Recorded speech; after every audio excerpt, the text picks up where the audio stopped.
Speedrunning an intro here, I just learned about some of the most entertaining drama of 2024. I saw it through Evil Pineley's video covering the situation 2 weeks ago, and it is still going currently today. It's about the CEO of a parchment paper business losing his mind and having this whiny temper tantrum meltdown, all because he watched a TikTok video of a girl being cooked a meal by her father. When I told my dad I was going to be getting him the same pans that Gordon Ramsay has, he was so excited. I'm talking about the hex-clad pans, and today... It's a super innocent video of this girl's dad making a meal, and the CEO of parchmentpaper.com was angrier about this than he would be if he walked in on his wife having sex with another man, though it is quite the stretch of imagination to envision this guy, this lunatic, with any kind of companionship in his life. So after watching this, he was infuriated, went on the actual company's business account, and left a mean comment, which started a series of events he couldn't have possibly foreseen. I posted a video yesterday of my dad cooking for me with these hex-clad pans that we had gotten. There was a comment on there where the person goes, "Must be tough living a life on easy mode." I also didn't think the comment was rude at first, so I responded with, "Lucky to have parents who make it possible." And they responded, "Yeah, we get it. You have no skills and family money." That's already such a weird comment right there. Must be nice living life on easy mode when it's just a girl getting cooked a meal by a caring father. Like, how bitter and miserable can your life possibly be to just see something like that and be like, I gotta give her a piece of my mind? That's a line that's usually used in reference to camming or OnlyFans or something. Must be nice living life on recruit difficulty because men are giving you a ton of money just to be hot or be naked or something. And this guy's taking that same energy and putting it into this situation where it's just a girl being cooked a meal by her father. Make it make sense. So he's so upset that he's doing this from the actual business account for parchmentpaper.com. So the Parchment Paper Patriot is really having a conniption. And then the poster responds saying, you know, it's supportive family, got lucky. She said she didn't even find it rude at first, which I don't know how you would see that as anything other than rude. But regardless, her response was super sweet, and he gets even more heated about that, fucking steam coming out of his ears, and goes, "Yeah, we get it. You have no skills and family money." What kind of projection is this? Holy insecurity. What do you mean you have no skills? All she did was show a video of her dad cooking her a good meal. It's ridiculous to assume that she has no skills. It's based on nothing. She could have bow hunting skills, nunchuck skills. She could be one of the most skillful human beings on the fucking planet. We have no idea. And then he's going, it's just your family's money. You're suckling off their bosom because your parents have money. What is happening here?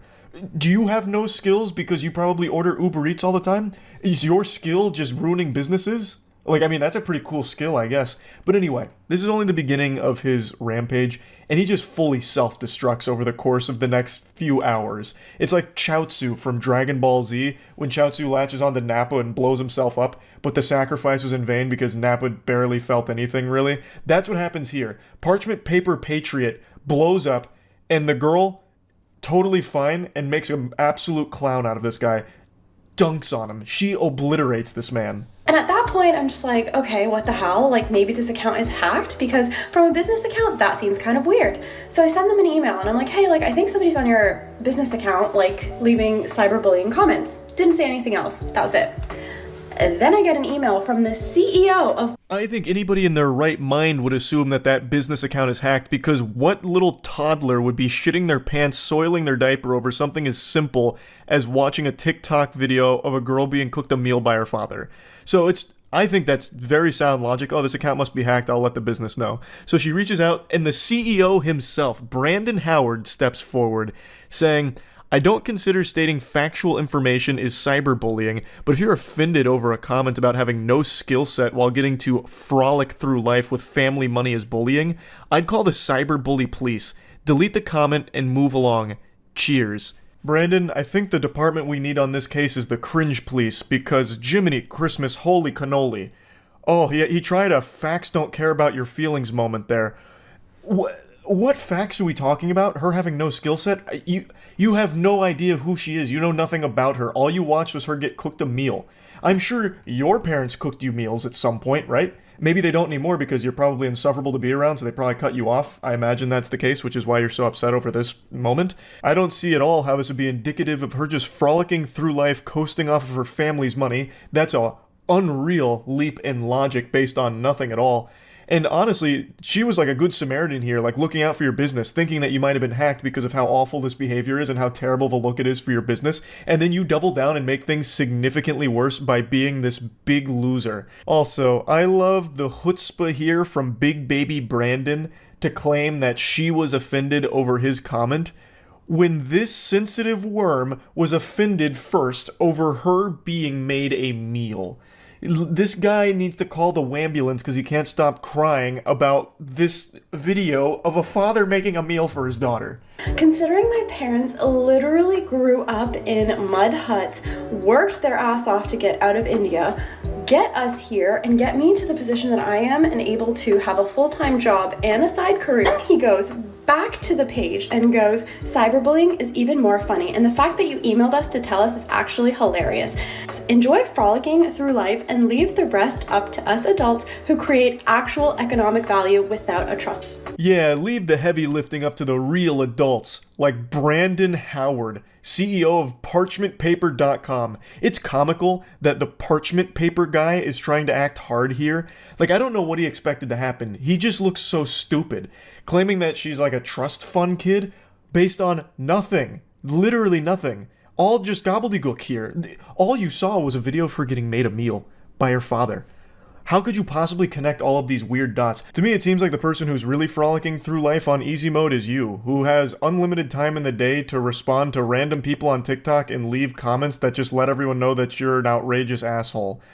Like, you must not be doing that well business-wise, if that's what it's boiled down to here. They did send me a legal notice. It came from info@parchmentpapers.com, and it says that they are really worried about the safety of their team, and if I don't remove the defamatory posts on TikTok, they will be taking legal action, which I don't believe it's defamatory because it's not defamatory at all. All she did was share his comments, which are public, in that email, his statements, all from his mouth. This stupid douchebag is just doing one of those desperate Hail Mary maneuvers when they have nothing else left and trying their absolute best to save a sinking ship from the holes that they themselves have poked in it. And it doesn't work, and it actually leads to him looking like even more of a clown, because she points out some pretty interesting things about this cease and desist. So yeah, like, I don't believe it's defamatory. I also don't believe you have a legal department because you signed it incorrectly. It says legal department at parchmentpapers.com. You forgot the dot. Did you forget to delete the part where it says like your contact information because you're using a template? And also, what's with the cease and desist? I thought it was CEASE. Who's doing your spell check? Good heavens, Brandon Howard did some ayahuasca and tried to send a cease and desist and lost himself somewhere in the sauce. So apparently it was signed incorrectly from legal department at parchmentpapers.com. And then here's some more information on it, I suppose, where he left in your contact information in brackets. So as she points out, that means he's most likely using a template here. That is actually that shit on a teleprompter where it's like, wait for applause, and you say it out loud, and you're like, ugh, I made a big boo-boo because I wasn't supposed to read that. He fucking left that in. This absolute buffoon. And the goober doesn't even know what a cease and desist is. He did seize and desist. Holy shit. I think he's the only one that works at this company. Nobody else saw this before the email got sent out. His supposed legal department okayed this. If he does have a legal department, they need to be fired right now. They need to get fired yesterday, because that is a disgrace. That is not a legal document whatsoever. Fucking your contact information in brackets, cease and desist. You couldn't have made that any worse. This legal document he tried to send over is now more worthless than the parchment paper that he's built his life upon. Another day, another email. This time you decided to fix the typos. Congratulations. And you also told me you're fixing the typos. Very interesting thing for your legal department to say. Oh, brother, this guy stinks. She is cooking him harder than the meal that her father cooked her in the first place that started all of this. I love how he proudly calls attention to fixing the typos. Like a student in class, like, excuse me, teacher, I fixed the spelling mistakes in the cursive. Fix the typos just in case you couldn't figure out we're very serious about this issue, as your direct actions to intentionally harm to us. Oh my god, the grammar is diabolical as well. and our company is not being taken lightly. We expect action to be taken within 48 hours. See attached. It's probably a picture of Brandon Howard's butthole here going spread goatsy on her. So, this is clearly, again, written by someone that is lacking a 4th grade education. Brandon, I think your first hire at parchmentpaper.com, should be an English tutor for yourself here. This is bad. How you even attempt to run a business is beyond me. I guess they just let anyone into the parchment paper industry these days. But, yeah. So, Brandon again tries to strike back here, and again looks super dumb for it. But congrats on fixing the typos, idiot. But your cease and desist at the bottom, I saw that it said rocketlawyer.com. So of course I had to call them and ask them, is this a real legal document? And they said no immediately, and they said this looks like a phishing scam and you should probably not respond. Oh god, even rocketlawyer.com's shooting spitballs at Brandon now. Just saying that, no, it's definitely not real. It's probably a phishing scam. Don't respond to it. Oh, what do you use the parchment paper for, Brandon? Honestly, it's almost poetic that the guy who owns a paper business can't read or write very well. I think that's poetic almost. Anyways, then you decided you're going to start using my work email, which is public, to sign me up for corn sites, for Scientology, but you forgot that those companies will actually send you the IP where the accounts were made from. And it's funny because it's pinging in California, and I'm not in California, so... But I do remember that on Trustpilot, when you had your address up, it was coming up in California. Suspicious, huh? Brandon's out here collecting L's like they're the Infinity Stones. He is greedy for that shit. He can't stop losing. And I can't stop thinking about how he signed off that legal document about, like, having 48 hours to comply or whatever. Trying to give it, like, a deadline. Like, this is the ultimatum. You've got to do it within 40 hours or else. It's gonna get serious if you couldn't tell. That's just so lame. Like, I feel like he must have just watched Mission Impossible at some point. This message will self-destruct upon finishing. That kind of thing, and he tried to channel that into this document here to give, like, a sense of urgency, but it falls so flat. But you want attention so freaking bad because you will not stop talking about this. You are basically the only one who is still talking about this at this point. Since my initial email to you where I thought your company was hacked, I have not tried to contact you. At first, you were laughing and sipping Mai Tais on the beach, and then you were having crybaby sales because this was drawing you so much attention. So this video is only 3 days old, which is weeks after Brandon's biblical meltdown, and he's still going on about it. So this is a screenshot from his crybaby special, which, oh my god, the irony almost makes me sick.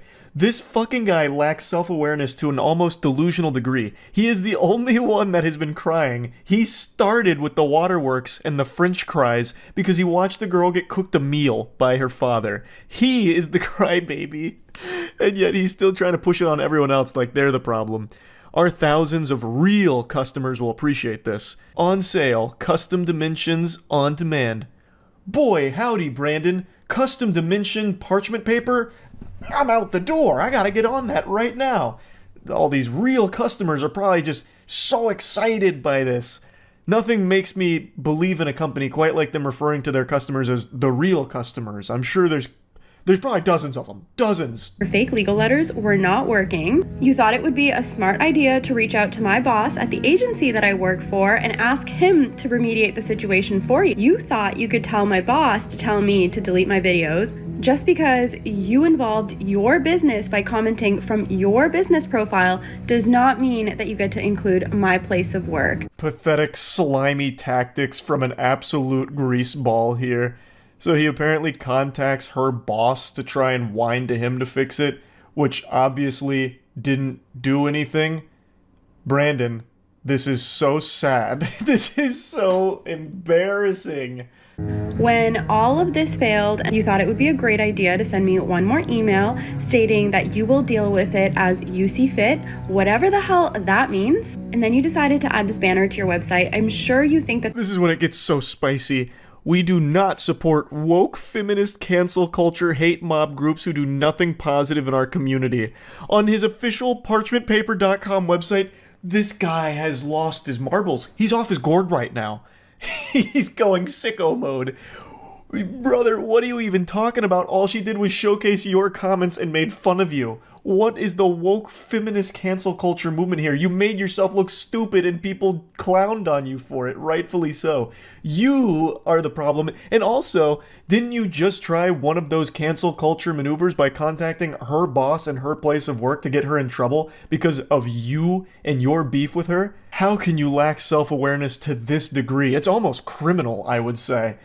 It gives me the heebie-jeebies. So he's got this now proudly posted on his website at that point, and I also love how he says that she does nothing positive for the community. When you came out of nowhere, the negative Nancy, just saying that she lives life on easy mode and has no skills and relies on her family's money, all just because she had a video of her father cooking for her. What are you talking about? What positive shit do you bring to the world, Brandon? Now, I will say, that section right there is just so outlandish with the woke feminist cancel culture mob being on the paper's website.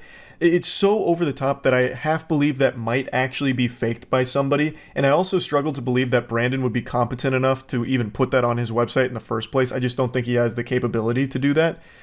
And I really don't think he has a team around him. I think it's just him. So I think that one might not be real. But to argue against that point, his statements on the official Black Label Paper Instagrams echo that same sentiment about like the woke cancel culture mob and all of that shit. So there is a chance that it's real. There is a very good chance that it's real, but I do want to put it out there that I haven't been able to 100% confirm beyond a shadow of a doubt that it is, because as of right now, it's not on the website. But he could have just deleted it after backlash. But you continue to talk about it, you continue to make stories about it, and you continually want the attention. As if all of this was not enough, you decided that you were going to start making all of your stories on your Black Label Paper account involving your other company now for no apparent reason. Take down another company, why don't you? So this is his other business that he's now calling in off the bench for this drama. I cannot imagine why he thought that'd be a good idea, but it's Black Label Paper. So all of his businesses are parchment and paper related, and I would wager a guess that the quality of his product is most likely atrocious, probably not even like worthy to be toilet paper if I had to guess. So he goes, all you fucking losers need to stop messaging us about a fake TikTok account made by then her and her dumb-ass minions because her fragile little ego couldn't handle a couple smart-ass comments on IG about skill set and money. I've never had the commie bullshit app TikTok in my entire life. A bold-faced lie. Also, why would you be posting this on your business account again? Like, your real customers that didn't know about any of this are now being made aware of it, and you look so weak and pathetic in all of it. And tell that little... Oh my god. Oh, what? Oh, I can't even read these. Holy shit. Fucking losers, I swear, it's been 2 weeks almost and still have to deal with this childish bullshit. You are the only one keeping it up, by the way. You are the only one that still is doing this and engaging with it. No one else is talking about it. This drama it's dried up. It's gone stale. But he keeps putting it on people's radar. He keeps serving this up on a plate to us. He's cooking it for us. And we're eating it. He's doing it. He's the chef. She is too immature to settle this privately, and I'm not going to let some woke hate mob ruin my reputation because they live in some mystical fairyland of make-believe and think because they have 20k followers they're doing something in life. Clown emojis. I also can't help but laugh at how much he keeps trying to throw out woke, cancel culture, all of that kind of shit. Just a bunch of buzzwords that don't even apply here, because all that happened was she showed these comments from a laughably embarrassing CEO that he publicly made and then shared his email where he doubled down on it. That's it. It's all his fault. There's nothing else beyond that. And he just can't accept it. He can't come to terms with reality because he lives in the mystical fairyland. Like, he's in the fucking Narnia. Nobody else. It's just him. Here's another one of his posts, this time on a really cute background. He talks about Business Insider and some articles reaching out for a comment. Some fragile ego wannabe influencer IG about their lack of skill set and frolicking through life, where she got so offended and cited the woke hate mob smear campaign against me to get me canceled. Fake accounts were made by her delusional woke followers. He just keeps sprinkling that in there as much as possible, just trying desperately. I cleared up the reality of the situation with all three media outlets. It didn't fit their narrative either, which was to further extend the adult children drama. God. So after 9 years in business, 3 business publications don't care about the good I've done and the help I give to people on a daily fucking basis. Yeah, I'm sure your parchment is invaluable. I'm sure you're doing a great service. You really seem like a stand-up gentleman. Their entire goal is just to hate people who try and do good. You really seem like you're striving to do good, Brandon. You really fucking do, brother. Yeah. What a saint. Oh, they demand respect yet do absolutely nothing to earn it and hate every person who doesn't bend over for their spineless agenda. If you're going to try and shit on me, my brand, business, and companies, you losers need a job, hobby, life outside of TikTok. Fucking losers in their 20s with an 11-year-old intelligence, but yeah, I'm the asshole. Yeah, you are the asshole, Brandon. Also, you're the one with the 11-year-old intelligence. You can't even read and write properly. You tried to make a legal department, like to cosplay as a legal department, and couldn't even get the emails correctly. Typos out the wazoo, and even in the ones where you fix the typos and even proudly proclaim that you fix the typos, you still make a typo. You suck. Like, you are the one with the child brain. Sure what your end game here is, and I'm not even sure that you know what your end game here is, but in your own words, I don't have time to bicker back and forth about some nonsense comments, nor is it my problem that you're offended over them. Yeah, that about sums that up. I think she did a great job of just closing the book on it with that final statement there. Fucking fire. I think this whole drama has been so wacky. Like, entertainingly silly. All over nothing. It started over nothing. Just a really insecure, sensitive guy who lost his mind. And couldn't help but do as much damage to him and his business's reputation. And very impressive stuff. I had to talk about this when I learned about it. Huge thanks to Pinely for showing me this, because this is gold. This is some of that, like, top tier drama. You know what I mean? So I had to talk about it. That's about it. See ya.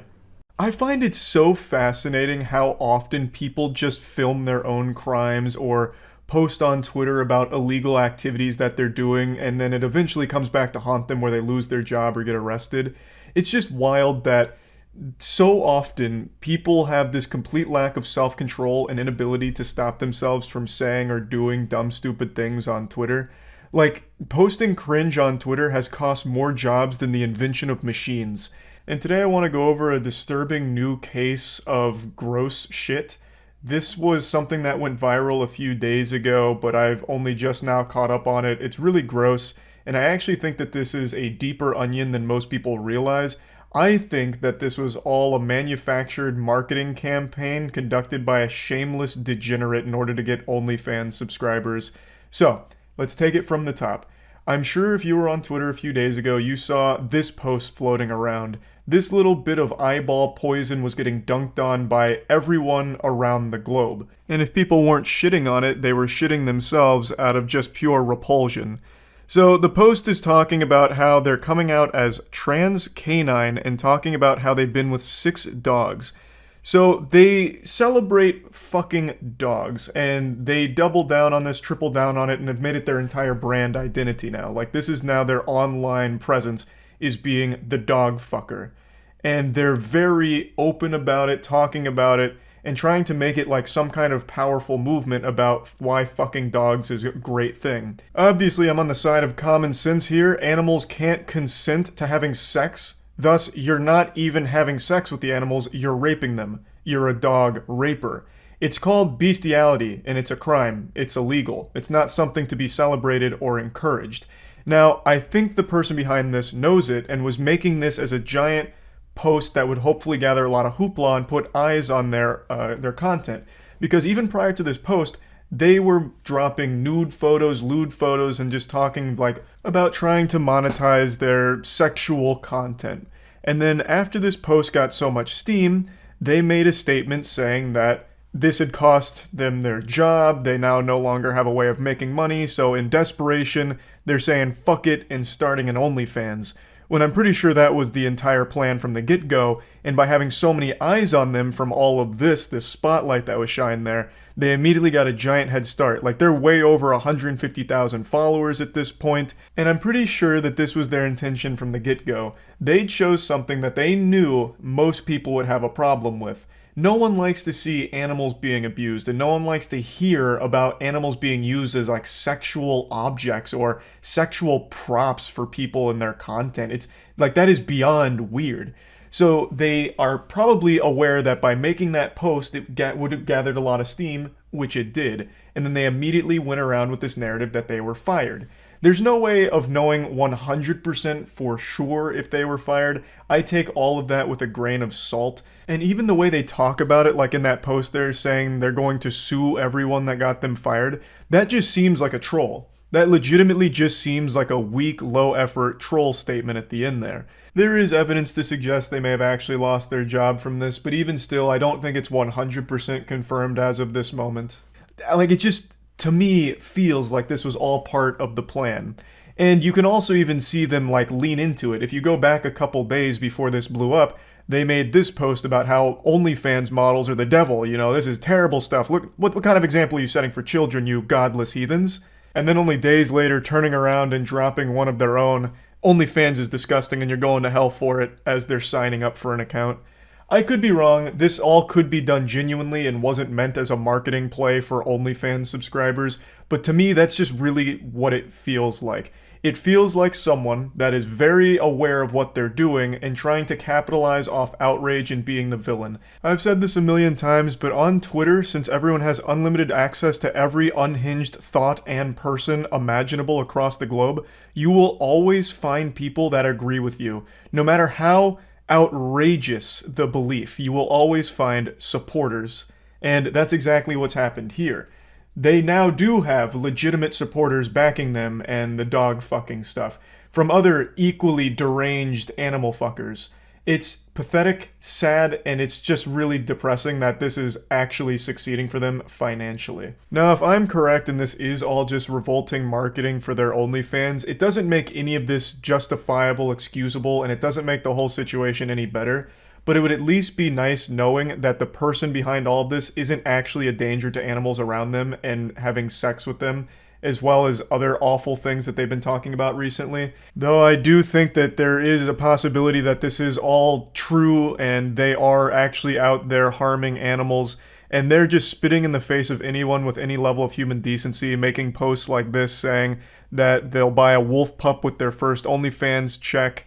Which is, of course, them not so subtly letting people know that they're going to be buying an animal for the sole purpose of having sex with it. They even mention that they're a size queen in reference to buying that wolf pup. So that's like something that needs to be like actually investigated, if this person is a legitimate danger or not to animals.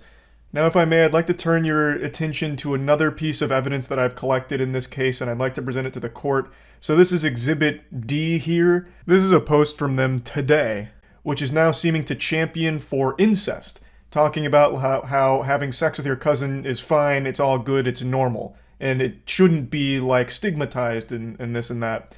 So this reinforces, to me, the thought that the person behind all of this is someone who is just trying to choose the most disgusting stances possible in order to attract as many tomatoes being thrown at them, so that way, hopefully, they can then catch a couple of, like, mentally unwell stragglers that are agreeing with them and then signing up to the OnlyFans. That's what this whole thing seems to me. Of course, I could be wrong, and this really could be someone that really believes in fucking dogs as well as incest, because they go on and on to try and defend this whole cousin sexual relationship thing. It's more really gross, repulsive stuff. But I just really do think that this is all just supposed to drive traffic to their OnlyFans through outrage. But yeah, regardless, the whole thing is horrible, the person is horrible. So yeah, that's about it. So yeah. When it comes to Twitter, I'll usually read a tweet, get a frown on my face, and then forget about it 2 or 3 minutes later, because Twitter is just a constant stream of the dumbest shit all the time. It's just an actual cesspool of diarrhea constantly flowing through it. But occasionally there are tweets that just stick with me. And there's one that's just been living rent-free in my ass for the last 2 weeks, and I just want to talk about it today. It comes from Seth Rogen. I'm sure you already know what tweets I'm about to mention, because I'm super late to this one, but I don't care. Just like puking while having a bad hangover, I've got to get it out of my system to feel better. So our story starts just like every other fairy tale, with a robbery in LA. Casey Neistat makes a tweet. So our cars got robbed this morning because Los Angeles is a crime-riddled third world shithole of a city, but tremendous appreciation and gratitude to the hardworking officers at the LAPD West LA, who not only arrested the motherfucker, but they got all our stolen goods back. That's about all there is to it. That's all she wrote right there. This fairy tale has a happy ending. Shrek gets the girl, case closed. Like, there's really not a whole lot to really dissect here, and you wouldn't expect this to be a controversial thing to say. His car got broken into? People got arrested and they got their stuff back. I mean, that's a complete adventure right there. Like, the only people that could really be offended about a tweet like that would be the people that got arrested. Like, if they're on Twitter on their phone in jail, like, hey, fuck you, buddy. I would have got away with it, too, if it wasn't for that meddling dog. But then out of nowhere, from the top turnbuckle, comes Seth Rogen making a surprise appearance at WrestleMania on Twitter. I guess he's like the head of tourism for LA, because he got mad that he called LA a shithole of a city. That's what he took issue with. So Seth Rogen replies, "Dude, I've lived here for over 20 years. You're nuts, haha." Actually, I'll do the Seth Rogen laugh. Yeah. It's lovely here. Don't leave anything valuable in it. It's called living in a big city. Bro, just don't get your car broken into. It's that easy. It's called living in a big city. You should expect your shit to be constantly violated because you're living in a big city. Don't leave anything valuable in your car because you're gonna lose it. Duh.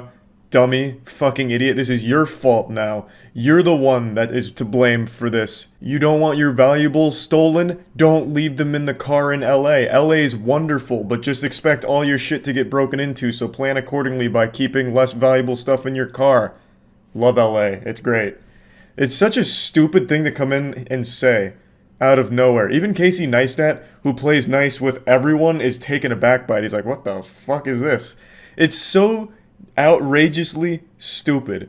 Very rarely will you see somebody defend LA like tooth and nail. Obviously, there's people that like LA, especially extremely wealthy people like Seth Rogen, who found crazy success there. But it's pretty rare that there's someone as delusionally off the mark so consistently like Seth Rogen, and this is the perfect example of it. He finds the one spot and the one opinion that almost no one agrees with. He's also just not really shy about showing that he feels superior to the average person. Like, he took personal offense that Casey Neistat said LA was a shithole, and then like shames him for being upset that his car was broken into. Bro, just get another car, get other valuable things, it's that easy. So Casey Neistat responds, "I can still be mad though, right? Feels so violated." Asking his permission to be mad, like, oh, if Seth Rogen says I can't be mad, then I guess I'm okay with it. So then Seth Rogen replies, "Yeah, oh yeah, you can be mad, but I guess I don't personally view my car as an extension of myself, and I've never really felt violated any of the 15 or so times my car was broken into."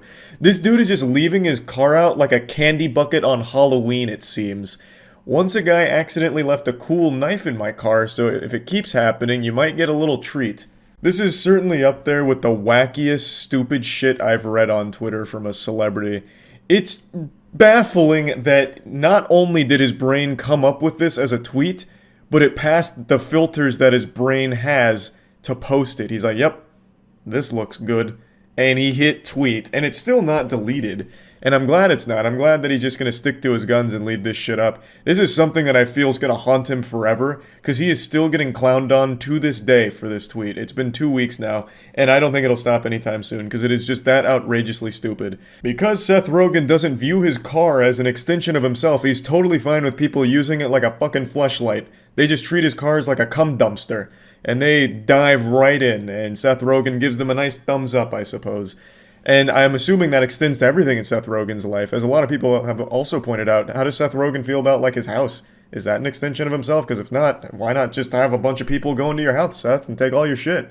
Just let everyone have a field day. If your car's not an extension of yourself, your house, your property, it's not either. So I'm assuming he's just going to open his doors and let people come take all of his valuable possessions and high-five them on the way out, baby. I also love how he's defending LA by mentioning his car's been broken into 15 times in the time that he's lived there. That doesn't make people excited about LA, Seth, you fucking psychopath.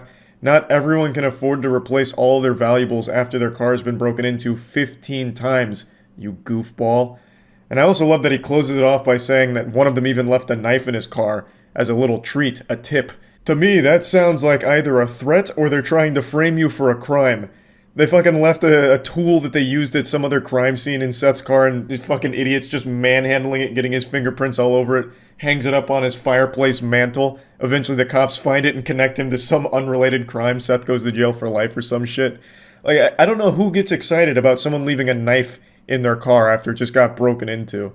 Like, it's just, the delusion here is unbelievable. So the conversation starts to fizzle out here, but it continues. Casey Neistat says, "I didn't get any treats, he just took the decorations for my daughter's 7th birthday party and left bloody handprints.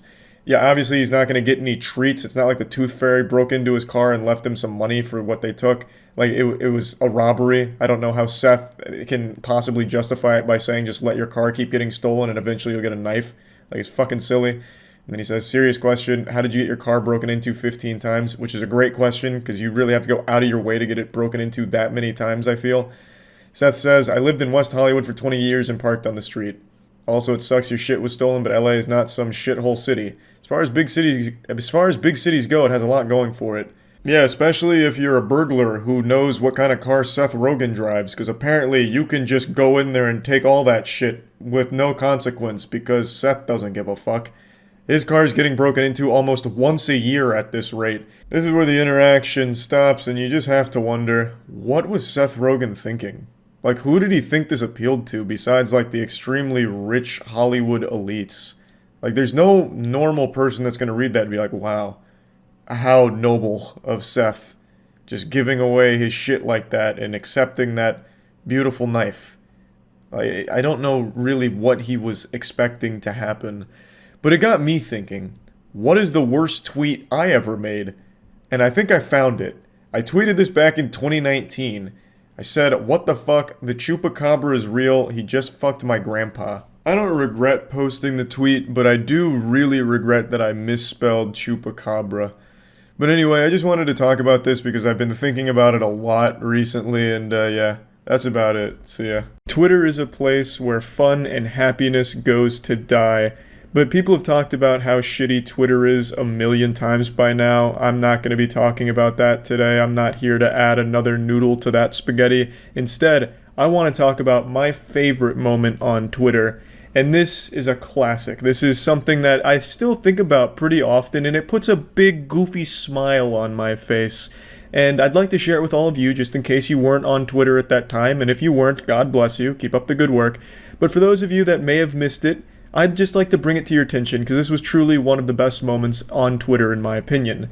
This happened in the crazy, wild, and wacky year of 2018. It was August 21st, and a young Charles White had only just recently celebrated his 23rd birthday. At the time, I hadn't even considered growing my hair out. How naive I was back then. A silly, short-haired Charles, in all his hubris, took to Twitter on August 21st, as he typically did, just perusing and seeing what was going on, cruising the internet, when all of a sudden, his eyes were drawn to a developing story that was starting to really make waves on the platform. And the story involved NASA and a recently hired intern. Everyone shut the fuck up. I got accepted for a NASA internship. That's absolutely massive. That's huge. Like, that is a big accomplishment and something definitely worthy of celebration. Like, shit, I would be going wild too, ripping my shirt off and twirling it over my head if NASA even asked me to lick their toilet seats clean. So absolutely, I see the jubilation they were going through, but perhaps they celebrated a bit too aggressively. A while after the initial tweet, there was this response from a man named Homer Hickam, and he said something very simple: language. This is some shit like right out of a movie. One single word that changes everything, and it did. You see, on Twitter, most people assume that when there's just a picture of a person and they're an older person, that it's either a fake account or someone that they can just bully. I don't know why Twitter has that impression that old people just deserve to be bullied on the internet, but that's how it goes on Twitter, where everyone gets bullied. So Homer came in here and just dropped his cock on the celebration, just flopped his meat out on the fucking birthday cake here, and just said exactly what every teacher growing up would say when the class was getting rowdy: language. And the community didn't take too kindly to that, and especially not the original poster, who replied with this: "Suck my dick and balls, I'm working at NASA." This is one of those lines that would be on their tombstone, because this was a big mistake. Like Icarus, they had flown too close to the sun and were burning up now. Because they didn't just talk shit to a random person on Twitter, they said this to Homer Hickam, who holds the entire future of this person's career in the palm of his hand. It just like, his picture reminds me of Chris Hansen, and just like Chris Hansen, Homer Hickman has come out here and fucking shocked this person. Homer Hickman responds by saying, "And I am on the National Space Council that oversees NASA."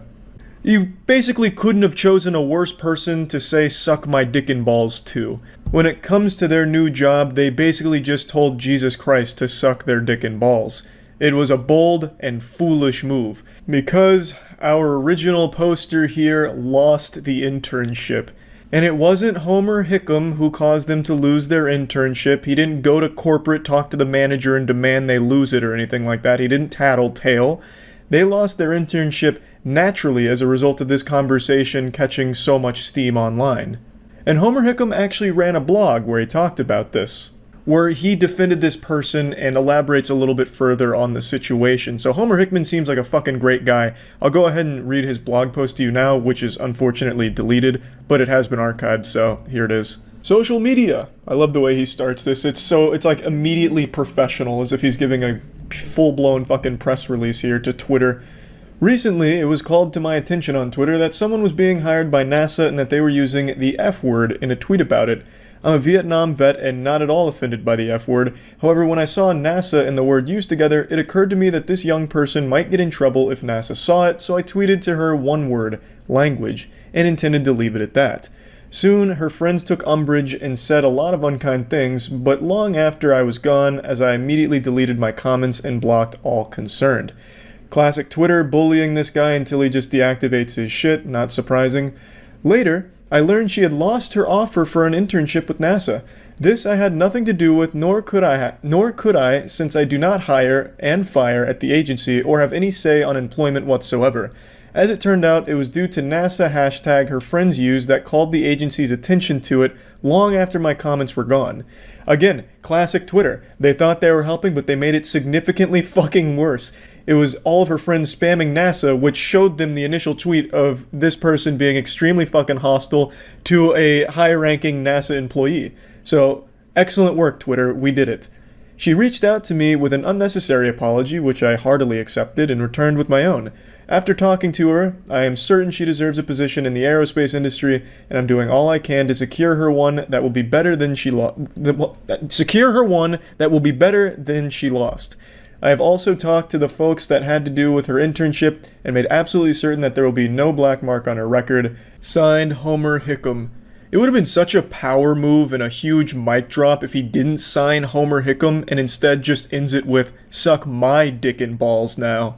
This guy seems like a real fucking class act. He gets absolutely fisted, his mud tunnel stretched on Twitter, unjustly, since he was literally just looking out for them in the first place by saying, hey, language, you shouldn't be saying NASA and fuck and suck dick and balls all in the same thing. NASA probably doesn't like that. Literally just looking out for this person and got nothing but hostility in response and having to deactivate his shit, and he still goes out of his way to try and help the person. That right there is a great guy. Now, from everything I've read, they never got the internship back, though they are still pursuing that field, and they were qualified for the position and still are qualified, but they no longer are offered that internship at NASA, and that's pretty much where the story ends.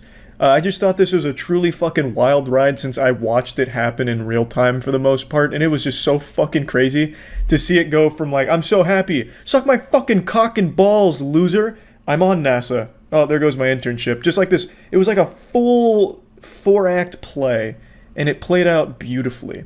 And it was just great. So I just wanted to share that with all of you in case you never saw it, didn't know about it, and yeah, that's really about it. So yeah.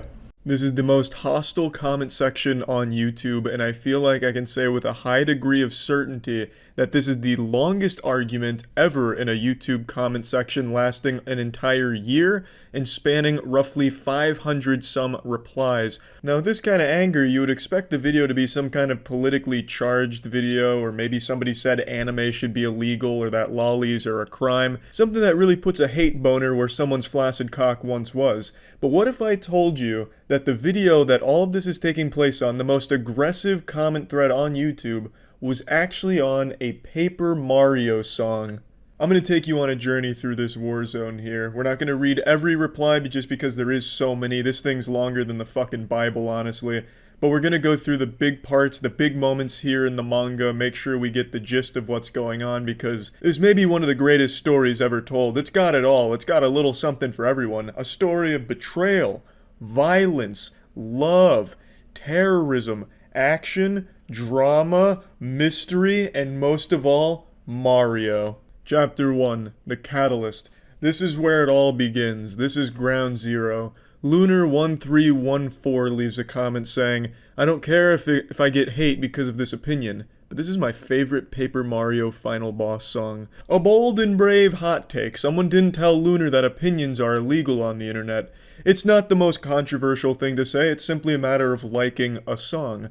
But this is the internet, and you can't like something that somebody else doesn't like. A lesson our boy Lunar here is about to learn the hard way. Enter the villain, Aramaru1837, because you're like 9, haven't even played the other games, I guarantee you.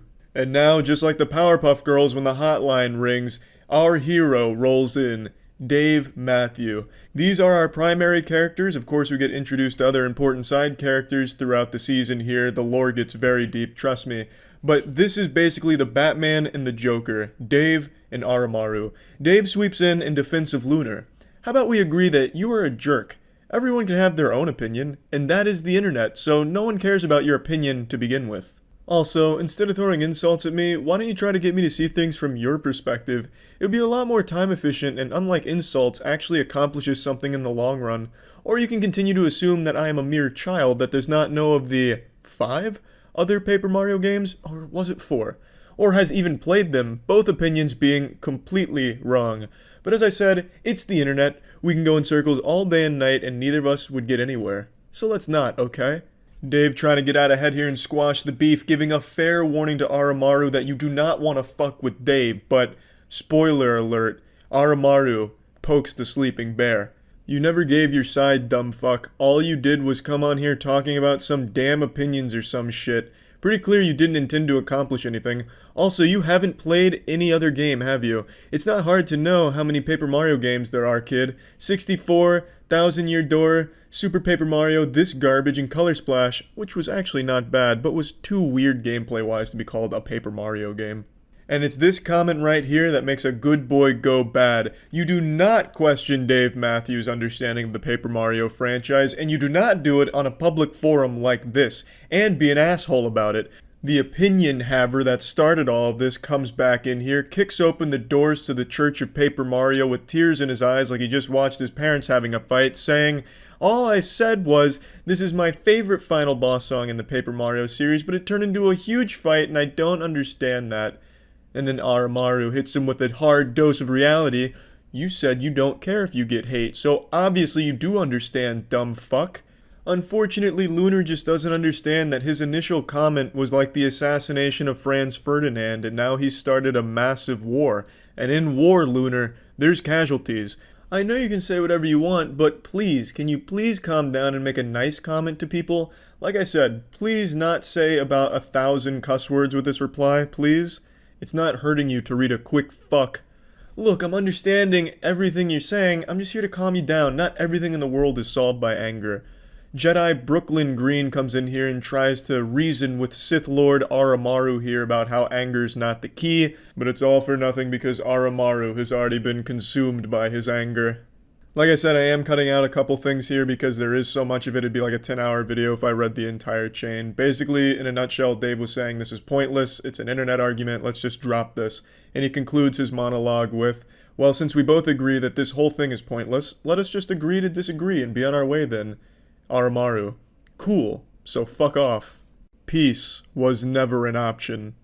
Nah, seeing your pointless insults because you can't come up with an actual comeback to my remarks is rather funny to me. Heh, I thrive off your pointless rage. Thought it was done. Why you still here, idiot? As I said, I thrive off your rage and anger. You want me to stop? Stop being angry. Easy. Dave Matthews is slowly accumulating power like a spirit bomb fueled by Aramaru's rage. He is laughing in the face of Aramaru's anger. Not angry, dumb fuck. Piss off. See? Angry. Not angry, dumb fuck. Piss off. I see that you're running out of comebacks. I can give you a few if you need them. Dave, of course, being one of the world's leading comeback dealers. Not stressful, you're just annoying, lol. And there's plenty of music better than this shit, even from Color Splash. Uh-huh. Why don't you go back to your 1,000-year-old game and super overrated Paper Mario game? Your screen, oh boo-hoo. Let me play a sad song for you on the world's smallest violin. Oh wait, I broke it. If this was done, why did you reply? Metal Mario coming in here just spitting straight venom in the face of Aramaru here, lighting him on fire with the world's smallest violin comment. Nice try, dumb fuck, but I haven't even played any Paper Mario games except Color Splash. Now fuck off with your shitty excuses for jokes, people have better shit to read. When I initially made it to this chapter the first time and got blindsided by this plot twist, I fucking recoiled into my chair, threw my arms in the air, I was just so absolutely shocked. I felt like I was witnessing history, like I Am Your Father level twists here. This is subverting expectations done extremely well, not Game of Thrones Season 8 bullshit. This is how you surprise a reader with a narrative plot twist. Who could have seen this coming? If you remember back to the genesis of this whole mess, it started with Aramaru melting down and breaking shit in his room over the fact that somebody liked a Paper Mario song he didn't like, and then accuses them of not having played any of the other Paper Mario games, and then only a short 100 replies later, he himself admits he's only ever played one Paper Mario game, and it's not even this one. It's so fucking remarkable. What an incredible twist. That is character development right there. Now we're getting a little bit of the origin story of Aramaru here, which only makes him even more mysterious. Well, I see my sympathy was misplaced. You seriously judge a game on what other people say about it? You sure have missed many a good game. Also, shame on you. Don't give out criticism if you don't actually have the knowledge to back it up. It's just stupid to say something's wrong and then give no evidence at all to support your theory. And that's researching 101. This guy Reddits. Also, it appears that you really do only know how to spit out insults. I'm gonna have fun with this. Hello again, my old friend. I see you're here to argue once again. Too bad this will end with you weeping, because your argument is less than the dust I'm sweeping. But you will not give up yet, because you don't realize that it's the internet. The internet. So you might as well be voiceless, as all arguments here are practically worthless. Dave Matthews goes full Robert Frost here with this personalized slam poem to Aramaru. I get that it's supposed to be a Sound of Silence parody, and it's executed wonderfully. A special song poem about the argument you still persist on despite the flaws in your argument. P.S. You still haven't told me what your favorite song in the series is. Did I ask? No, bitch, I didn't. Fuck off. Shut the fuck up. I didn't even read what you said because I just know it's dumb as shit, lol. Come on, man, he took the time to write an entire parody song for you. The least you could do is read the lyrics. For about 4 days, there was peace in the comment section where people were going over things they liked and didn't like about the game, and then Aramaru comes in full fury here, pitchfork in hand, ready to slap shit around. He reignites the argument by saying, "Obviously do if yo pussy ass won't just leave the conversation." Dave says, "Pff, ha ha ha, now I remember why I stick around. I love to see what kind of pathetic retort and comeback you are going to make at me that I can easily tear apart.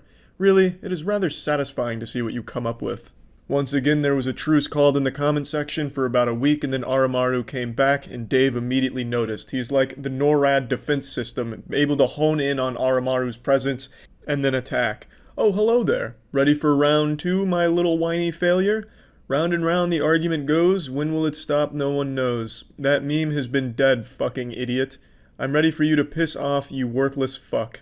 I did not drag your pride through the mud and make you look like a brainless, arrogant maggot. You did. You destroyed your own argument. You ignored the statements that made you look like a fool. You chose to spit out nothing but insults. Your fault. Your stupidity. Deal with it. Or stick around and continue to look like a moron. It's entertaining. And besides, we win either way. And you lose either way." Dave hits him with some kind of superhero monologue right before he throws the bad guy in jail. And Aramaru says, "Don't care to read your arguments, lol. As a matter of fact, I only read the first reply, lol. Quit wasting my time and fuck off." "Then you are nothing but a bottom-barrel fool who will have no success in life. As I said, you don't bother to defend yourself at all. That makes you an idiot. Also, why should I? You have no power here and you never will. The fact that you think you do just displays your idiocy for everyone. Besides, I already gave you the requirements for my departure. Or are you incapable of reading as well, my little maggot?"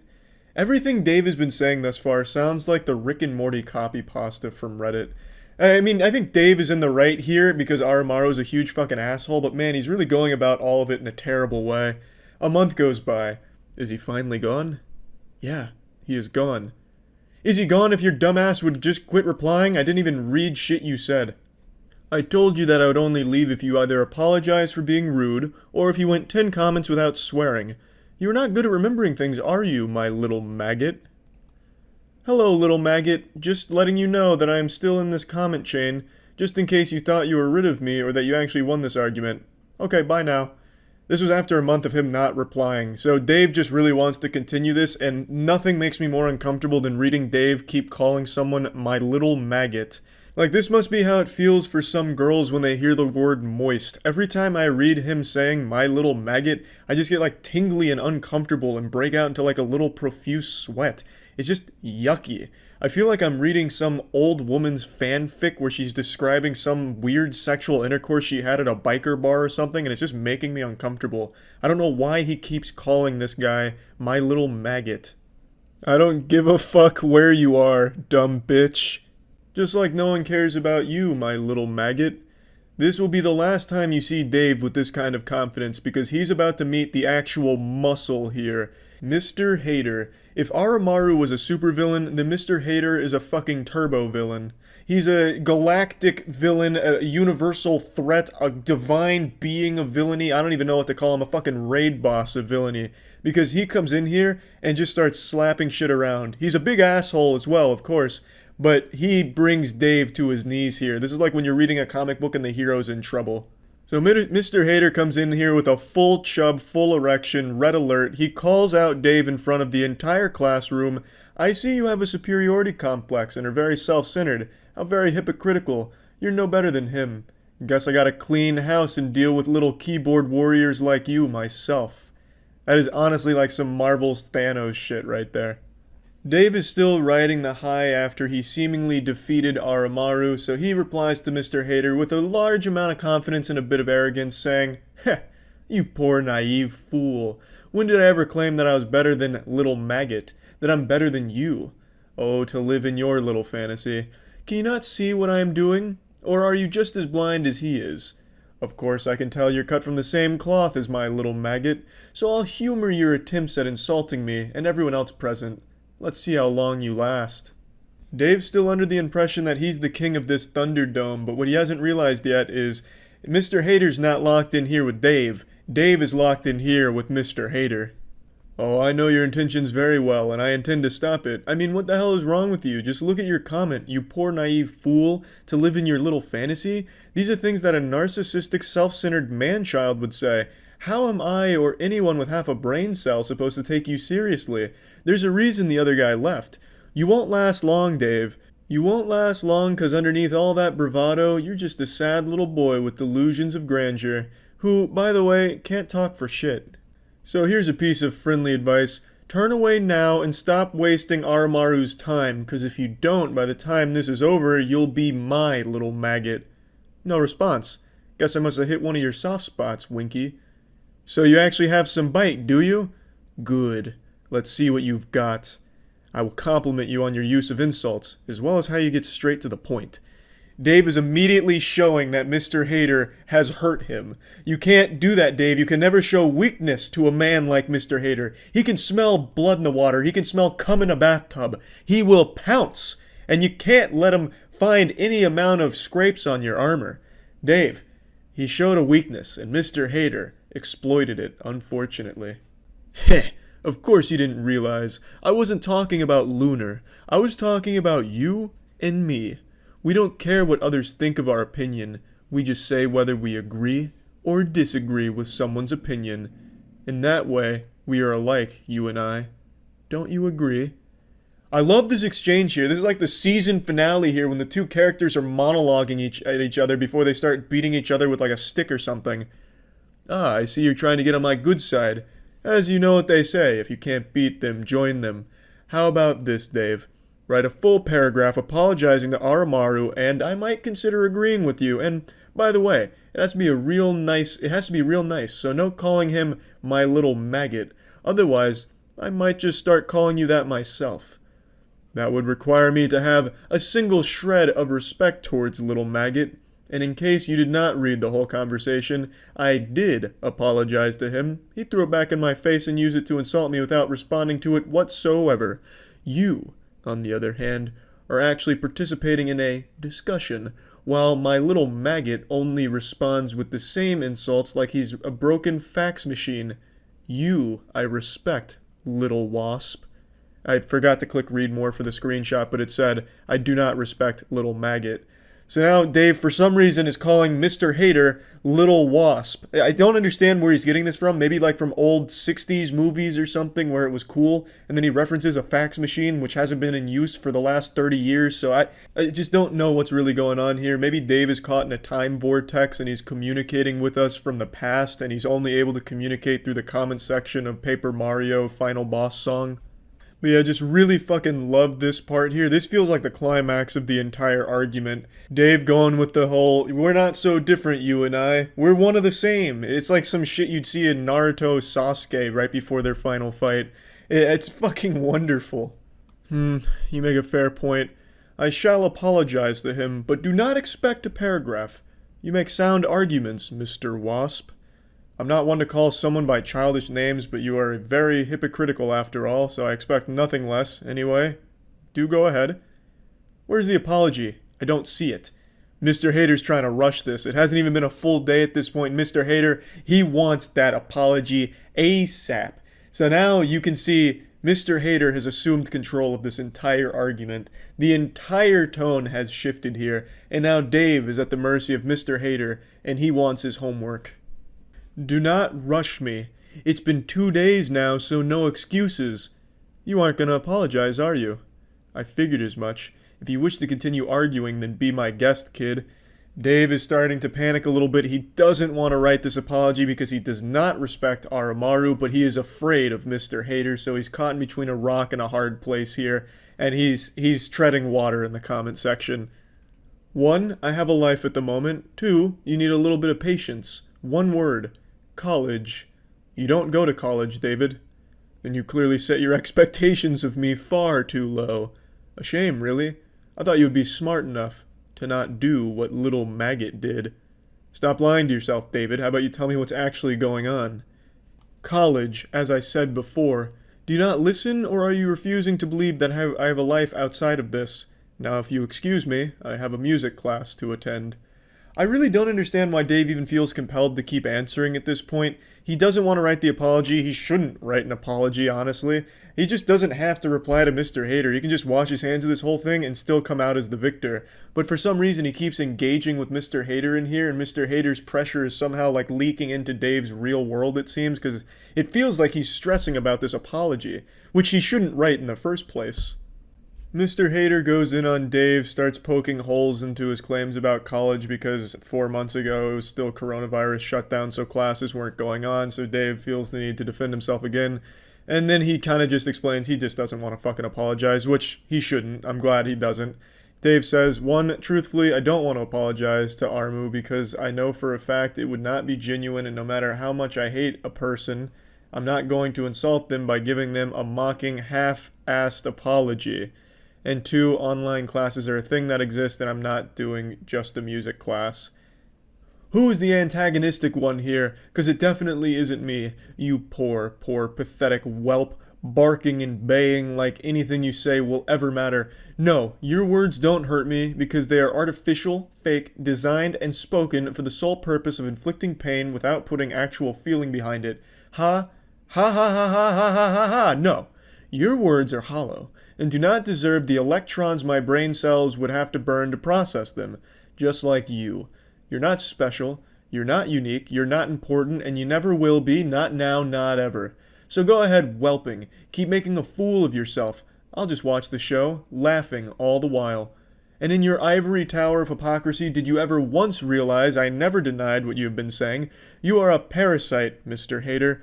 Something that must tear everyone down to justify their worthless existence. Perhaps I am one too, but that's where our similarities end.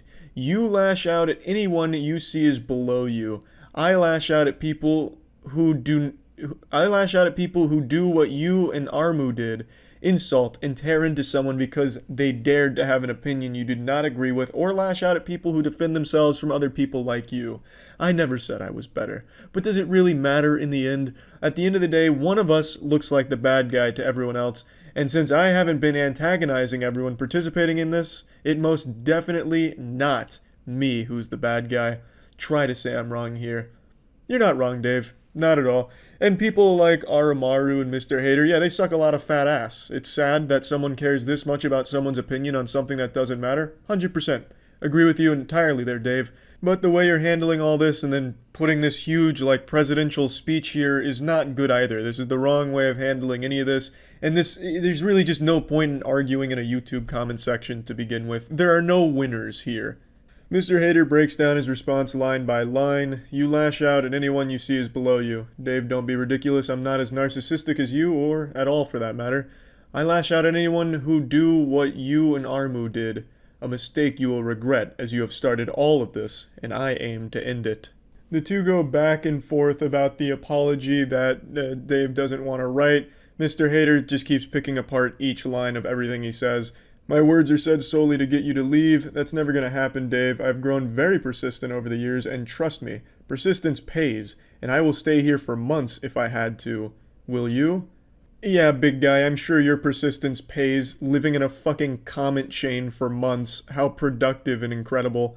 There are just some people who live their life to argue online, and it's sad as shit. This guy is the perfect example, willingly saying, I will stay in this fucking thread for months because I have nothing else going on in my life. That is pathetic. That's fucking sad, Mr. Hater. Apology seems unlikely. Then you will perish here eventually with me, as it's either you apologize to Aramaru now and we'll be on our way, or we're going to be staying here for a long, long time. So, with that being said, let's just start all over on a positive note. We aren't going to start all over on a more positive note until you start apologizing, Dave. Are you going to apologize for your own hostility? Short answer, no. Unlike you, I did nothing wrong, Dave. So it's either you apologize to Aramaru and behave, or you slowly perish with me for months. Either way, I consider it a win-win. And this is where the story stops. I mean, it goes on a little bit further, but nothing is more pathetic than this mic drop from Mr. Hater. These are the people you argue with online, people that have actually nothing better to do. He considers it a win-win if someone is perishing, wasting their time in a comment section with him. That's so fucking sad. He considers it successful if he wastes somebody else's time and wastes his own time because he's already miserable in the first place. Oh, actually, I almost forgot. 3 months after all of this went down, as the dust was starting to settle, Mr. Hater and Dave just stopped communicating with each other, and there was just momentary bliss as everyone read through the thread. And then Yoshi comments, tagging Aramaru, and Aramaru's been tagged this entire time. Yoshi just points out it's been 10 months, but 64 really good, kind of basic, 1,000 Year Door, bop, and all this. Just kind of breaks down his opinion of the music. And then Aramaru, from out of fucking nowhere, comes out of retirement to deliver one of the most powerful conclusions to any story ever given. I don't give a fuck about your opinion, this song is still shit. What a beautiful way of wrapping all of this up. But yeah, anyway, the last interaction between our main characters was 4 months ago. From what I checked today, there wasn't any new developments that I noticed. A few more people have been made aware of this because it was posted on Twitter. That's how I found it. And this has just been truly a joy. Delightful to read through. So just keep all this in mind next time you think you're confident enough to leave an opinion on a Paper Mario song. That's about it. So yeah, Yahoo Answers is a name that'll put a smile on the face of anyone who's been on the internet for a long time. Yahoo Answers is said to have existed before the internet was even created. Shit, some speculate Yahoo Answers existed before the fucking Big Bang. Just to bring you up to speed on the lore, in case you don't know, it was a site that was used for people to ask questions and have the questions answered by members of the Yahoo community. I know hearing Yahoo and community in the same sentence is shocking because that kind of thing doesn't fucking exist anymore. I can't believe the website is still even up, but for a while it was a very, very popular site, one of the most popular on the internet. So by having a forums where people could ask questions and have them answered, it was really popular.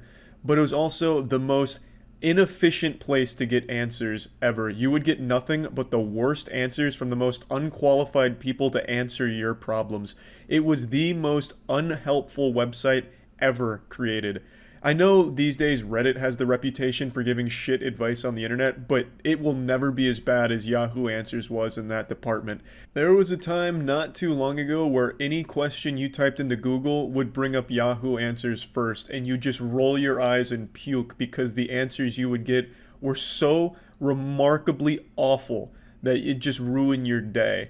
It's as if the only people who ever answered questions on that site were on the verge of an overdose, like they just popped 50 Xanax, cracked their knuckles, alright, time to help somebody out, go on there and just slam their fucking head on the keyboard, passing out, and then that'd be their response to the question. I've made videos going through Yahoo Answers shit before, as well as other viral videos that popped off covering these questions, such as like, how is Perginant formed and Curse of the Weggy board, which was people misspelling Ouija and misspelling pregnant.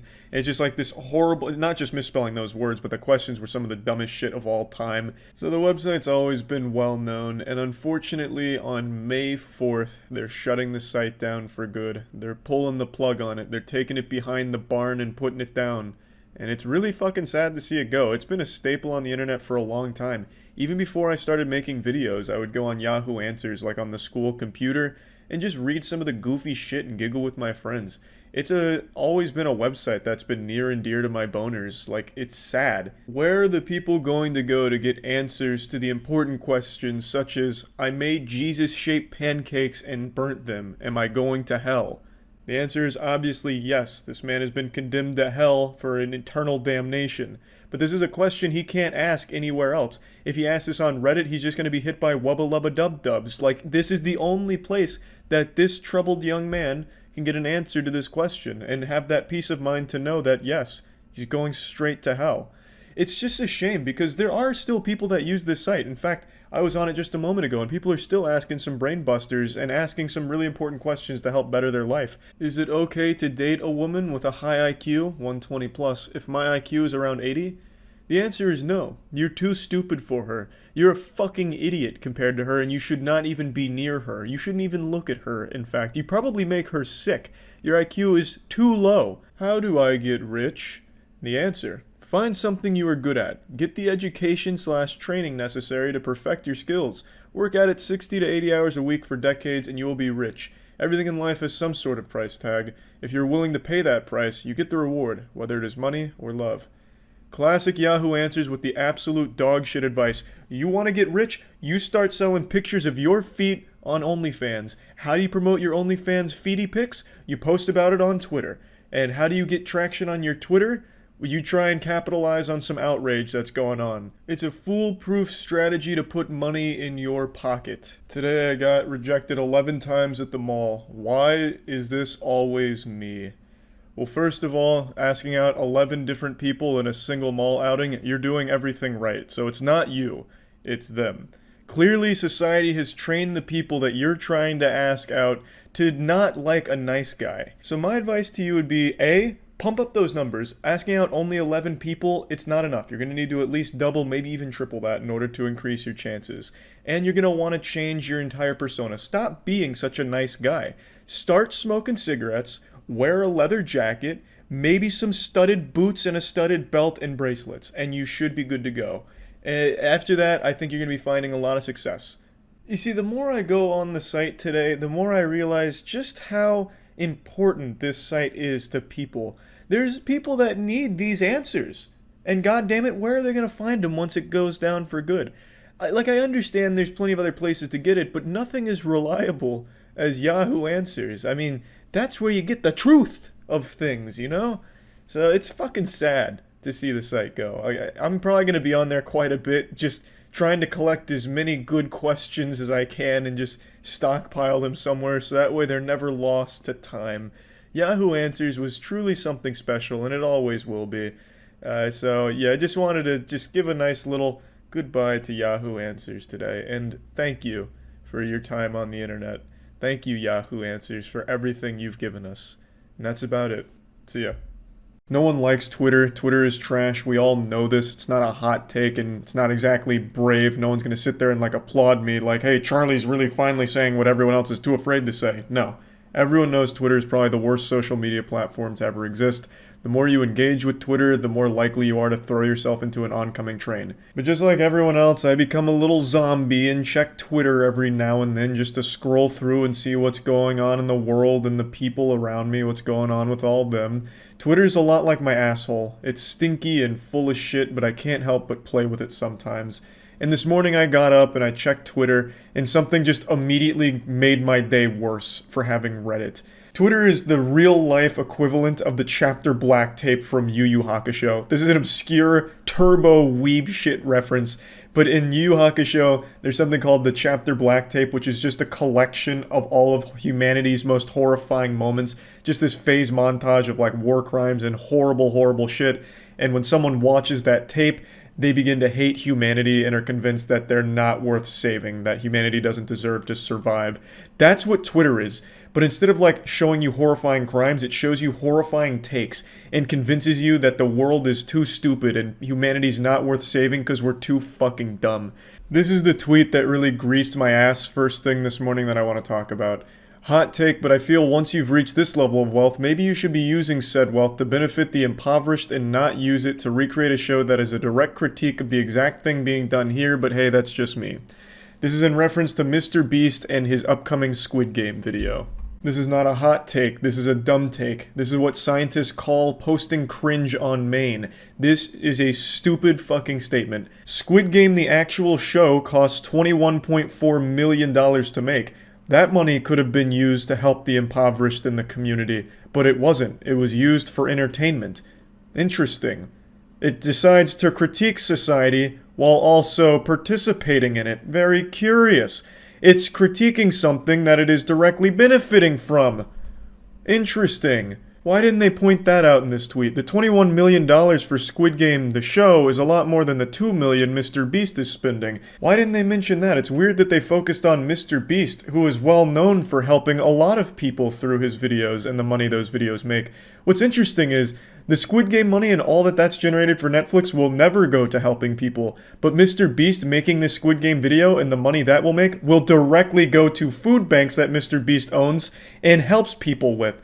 So they chose someone who is literally going to be helping people with the money the Squid Game makes, instead of the Squid Game itself, which was 10 times what MrBeast spent and will never help anyone in the community. And I'm not saying the Squid Game team has that obligation and they have to use the money in that way. I'm not here to control how they spend their money, but Twitter certainly is. This user seems to think it's MrBeast's responsibility to use his wealth in the Squid Game cost to help the community around him, but why isn't that responsibility also shared by the much more expensive actual Squid Game? It's also just a dumb nothing burger of a statement that can be used for literally anything ever. It boils down to MrBeast spent a lot of money on this video, which could have been used as a donation. You can say that for movies. Why do we even have movies when the money spent making those movies could have been used for a donation instead? Why do we have music when the millions spent producing those albums could have been used as a donation instead? The user that posted this might be married. Why did you spend $10,000 on a wedding ring when that could have been used as a donation instead? You don't need a $10,000 rock to prove you love someone. Why not just donate that money?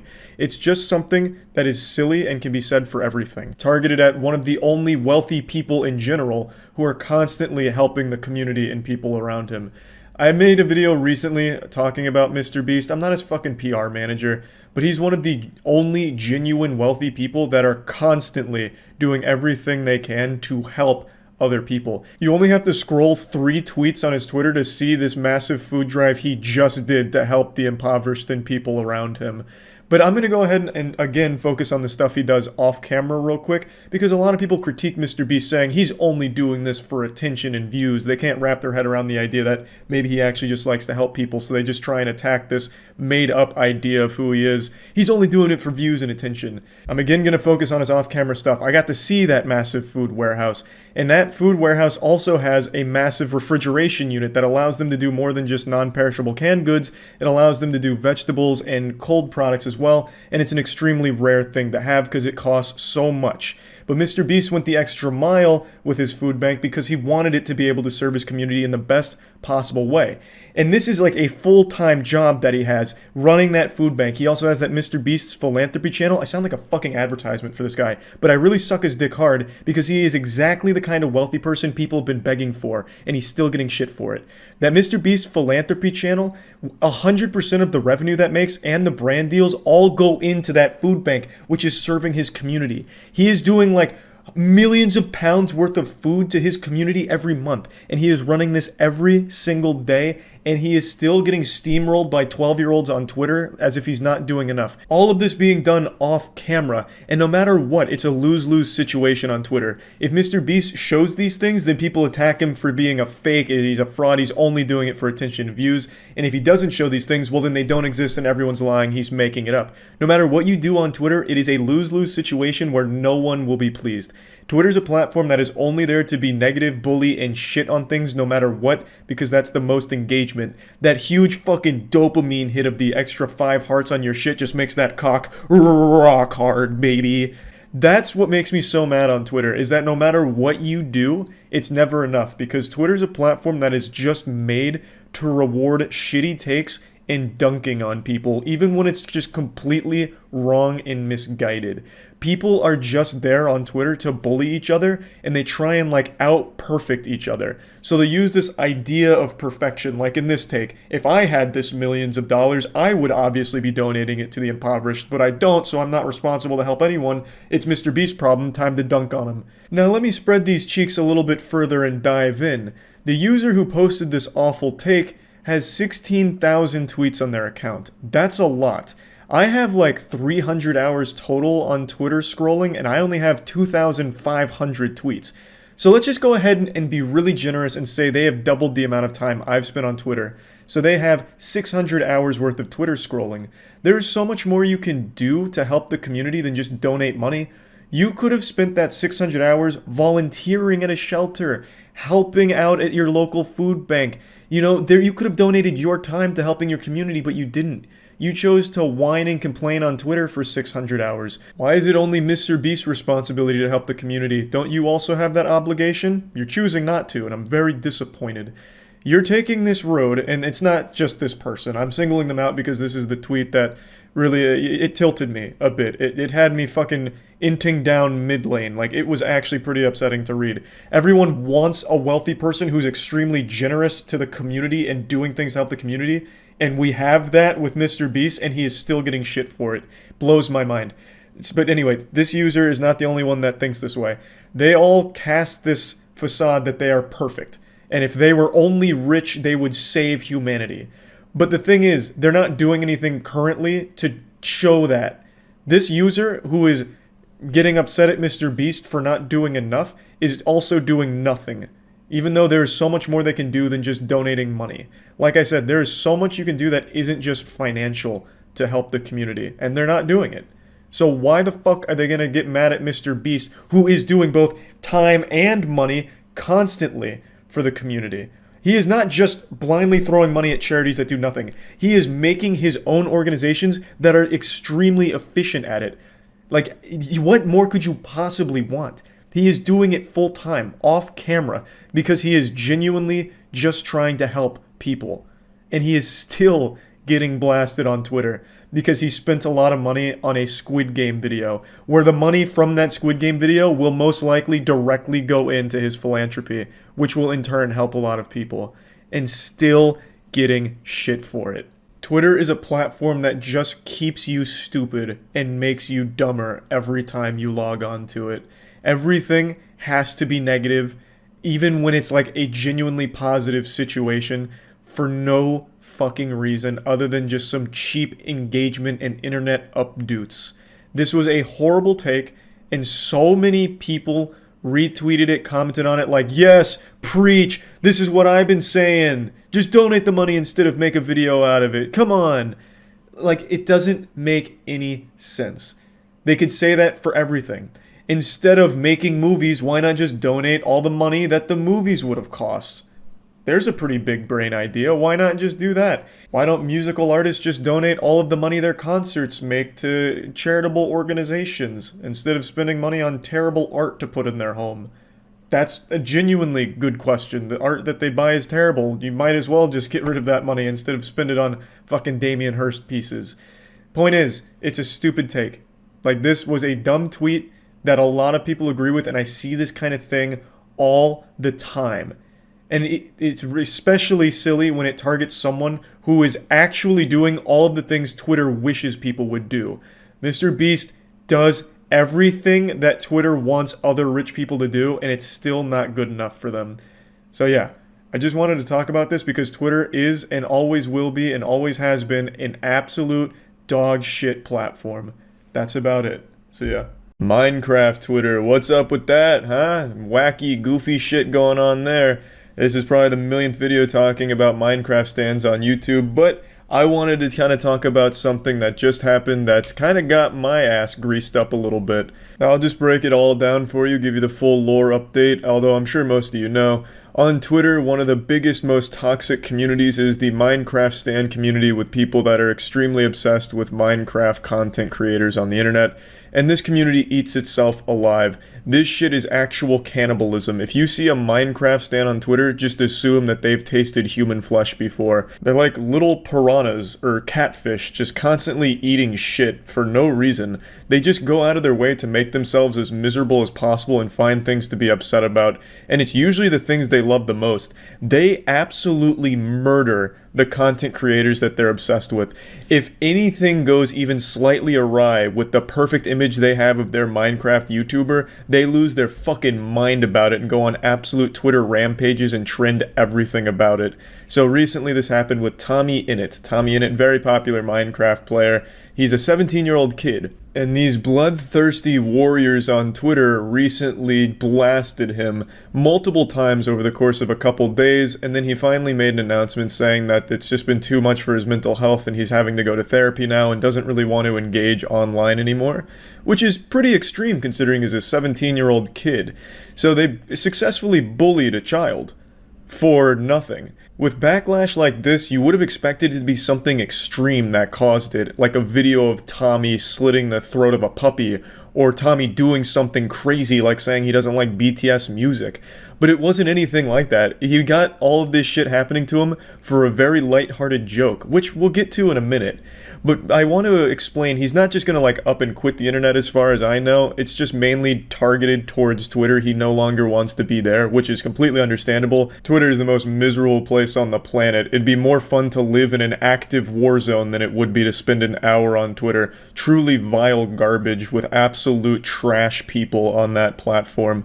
And I want to explain one more time just how ridiculous the Minecraft stands can be. There's entire pages dedicated to just keeping track of what Minecraft YouTubers are listening to on Spotify at all hours of the day. So when it gets to a song they like, they can make 50 tweets about how excited they are that their favorite Minecraft YouTuber is listening to it. It's extremely unhealthy. And then they'll turn around and go from this, the worship, to absolute hatred and vilifying them and calling their favorite Minecrafter a demon and a Satanist, a racist, a homophobe, all kinds of truly deplorable titles that they'll just immediately snap onto them. Just absolutely wild stuff. Is extremely sad to see. One of the saddest things though in particular, and this doesn't really have anything to do with the current situation, for a while there was a trend among Tommy Innit stans and Tubbo stans to sexualize both of them and make them have like romantic fanfic together, despite both of them being underage. So it's really bad stuff that has come from these stans. Of course, not all of them are like this, nor are they all horrible people or anything like that. I'm not trying to make just a pure generalization, but it has led to so many horrible things for the content creators and really Twitter as a whole. Pretty much anytime anything happens with a Minecrafter, it trends #1, blocking out actual important things in the world. So it really is truly just an overall detriment to have this level of celebrity worship be commonplace and normalized on Twitter. I really think parents parents need to do a better job of raising their children and monitor their online activities, because what's happening is these YouTubers are unintentionally raising a whole generation of kids. And if it's not the YouTubers doing it, it's the children in the fandom raising other children on Twitter to join the fandom like a fucking cult. It's like Lord of the Flies shit with children raising each other, which is why you're having things like this happen. So let's get to the Tommy Innit situation that brought all this up. And it really wasn't just like one thing in particular, but it really started when Tommy made a joke about Jay Schlatt. The tweet's been deleted and I actually can't find a screenshot of it, but basically he replied to a tweet saying like, Jay Schlatt's a bad guy, mockingly. And then the Minecraft stans got really upset about this, so they trended something called Tommy Neg, meaning Tommy negative, so it was just them shitting all over Tommy to make it trend, so you could just see nothing but shit on Tommy, because they didn't like that he was making light about Jay Schlatt. Jay Schlatt is apparently a very problematic figure in the Minecraft community. I don't know what the fuck he did, but it sounds like he must have beat up everyone's dad and then fucked all of their moms in that community. They hate him. They have labeled him every awful thing that you can possibly think of, from a racist to a homophobe to a Nazi to a transphobe. All of it has been slapped onto Jay Schlatt. I have no idea what the fuck went on there, but then the community got riled up and they were trying to cancel Tommy because of his friendship with Jay Schlatt. Basically, what stans want is complete control over their favorite Minecraft creator. They want to treat him like a fucking doll or an action figure that they can move around and do what they want. Like, they're the puppeteers and they're the marionette dancing on the strings for him. So they wanted him to end his friendship. They were talking about how hurt they were by Tommy. I swear to God, if they found out Tommy's mom made an offensive joke in the late 80s, they would demand Tommy kill her in order to earn their forgiveness. It is wild how much control they want over the Minecraft content creators. I honestly don't know how more of them haven't snapped at the stans, and how some of them even encourage the behavior. They get eaten alive by it. They're literally encouraging a swarm of locusts that peel their fucking flesh off at the drop of a hat over nothing. I don't know why it isn't taking a firmer stance. I understand there's not a whole lot of things you can do, and I know a lot of them do try and be responsible with the stans and like the power of it and try and point out bad behavior. But I think just a blanket statement, just completely fucking stop stanning, you know, just block every stan or something, like, I don't know. But it's only with Minecraft. MrBeast is 3 times the size of even the biggest Minecraft player, and he has none of this shit. MrBeast community is like the nicest on the internet. They're constantly uplifting each other, aside from the people that try and scam, but I mean, that's always going to happen. I mean, especially nowadays with like NFTs and shit, you can't do too much about that. But MrBeast community is significantly larger than any Minecraft community, and you don't see any of this from them, so there's clearly a way of doing it. It's just, I can tell you the way they're currently going about it, which is like encouraging it and like nodding at it, like, hey, maybe trend this on Twitter, is the wrong way of doing it. Because then you'll have shit like this happen, where a good guy like Tommy gets fucked in the ass by the community. It's crazy. But again, I'm getting sidetracked. This is actually a pretty passionate topic for me, because it's so unhealthy both for the Minecraft player and the people that obsess over him. It's not good for any of the parties involved here at all. They're both constantly like a parasitic relationship and constantly miserable because of it. But anyway, so after this whole Twitter debacle with the Jay Schlatt joke, Tommy had a stream. And in the stream, the chat went nuts. In the stream, he asked the community to educate him on some things and just shed some light on some topics he wanted more information about. The chat was constantly calling him homophobic, questioning why he wasn't more politically active, as if that's his responsibility to be a fucking political activist for you. He's a Minecraft player. He doesn't need to, you know, also go with your exact ideals on how things should be in the world. Tommy has done everything he can to go out of his way to be as inclusive as possible to everyone from every community. I think he's an actual really good guy. And to be completely shit on, even though he's done so much for so many people, is just absolutely repugnant.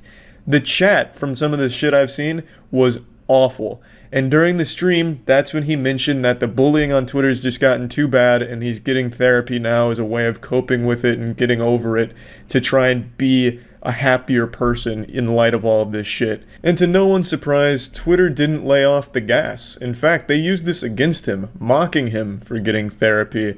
Some of them even saying he has no right to get therapy. He's not a victim. The people he hurt with his friendship are the victims, and the jokes that he's made.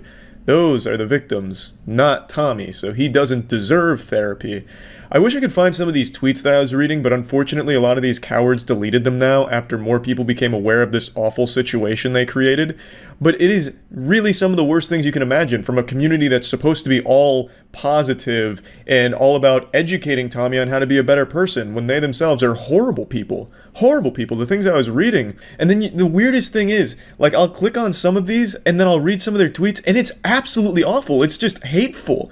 Like, on this one in particular, there's this tweet. I don't know if this is a joke or not, but even if it is, then you're an absolute hypocrite because you're mad at Tommy for jokes that are insensitive, and then you'll say something like this, and that's okay. You even use a homophobic slur, and apparently that's okay for you to do. Like, I don't get it. It's like these Minecraft police officers, professional Twitter warriors, are actually not that great of people themselves.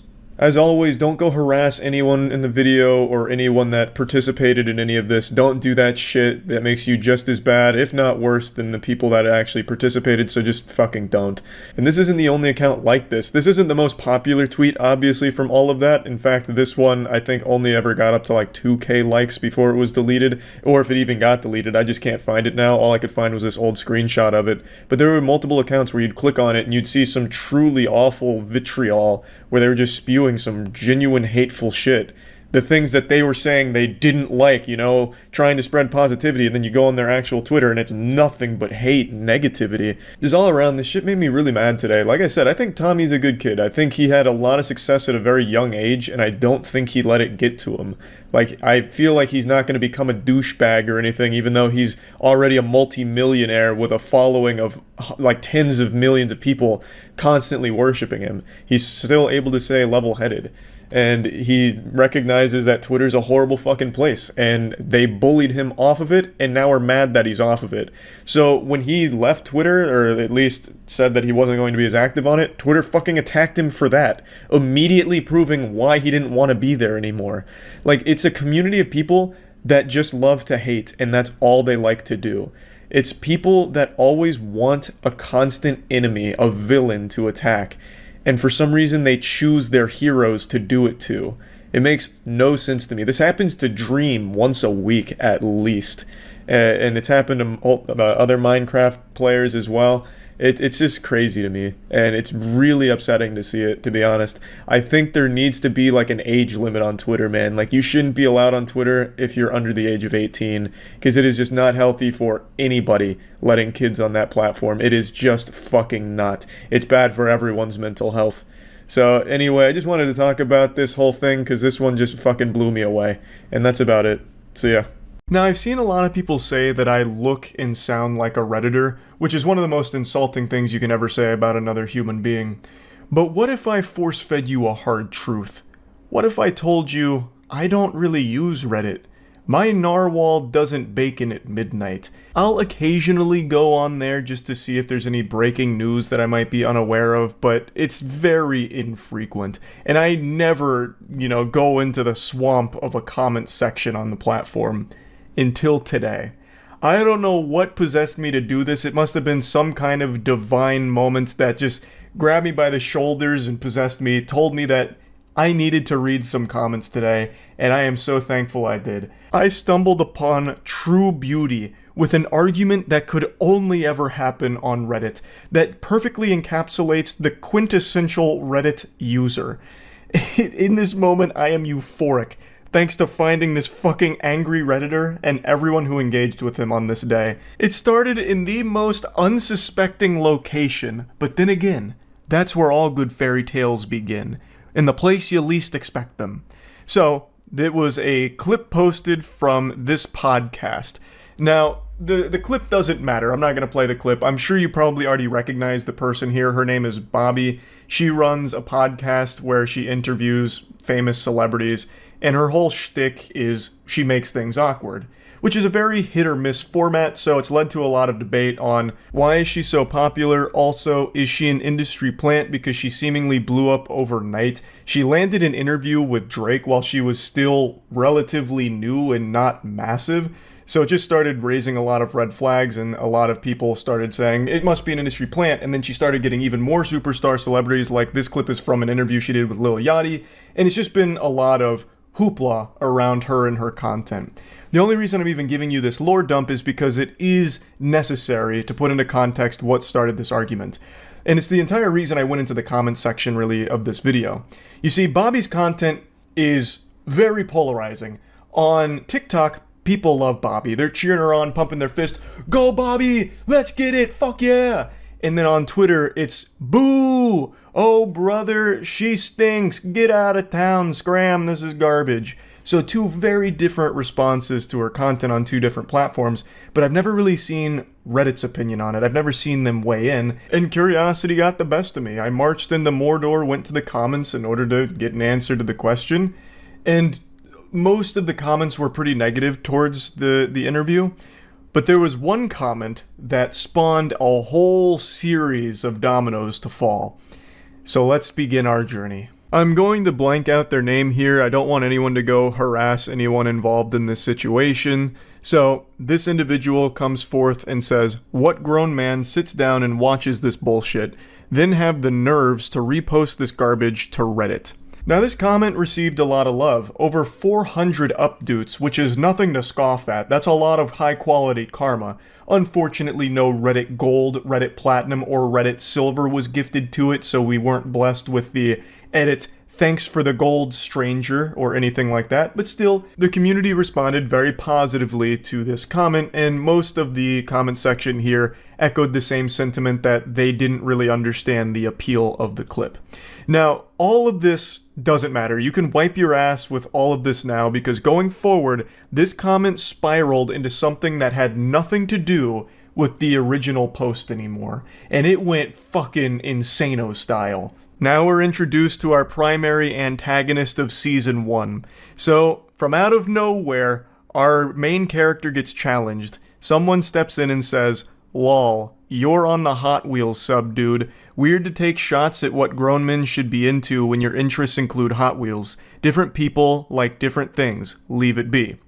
So he goes into the post history of this individual and notices that they are a frequent poster on the Hot Wheels subreddit, and he's using it to take some shots at him to try and showcase, like, hey man, you say grown men shouldn't be into that, but I could also say grown men shouldn't be into Hot Wheels. You see how that works? And he's not wrong. He's coming for the throat here. You could absolutely say the same thing. What grown men would be so into Hot Wheels that they'd go on to Reddit and talk about it all the time? I personally have no problem with that at all, and I don't think this poster does either. He's just using it to make a point. I think whatever hobby you're into, whatever you collect, I think it's great. I think that shit slaps. Having something that you're passionate about that you would collect it, I think is a cool thing. I mean, I have fucking cards framed on my wall from Yu-Gi-Oh! And Pokemon, right? Like, I get it. But this really struck a nerve with this guy. He responded by saying, "Grown man liking cars? Who would have thought? I see you ignored all the other subs. Maybe I should waste my time on rap and movie subs like all the other low IQ Redditors across the pond."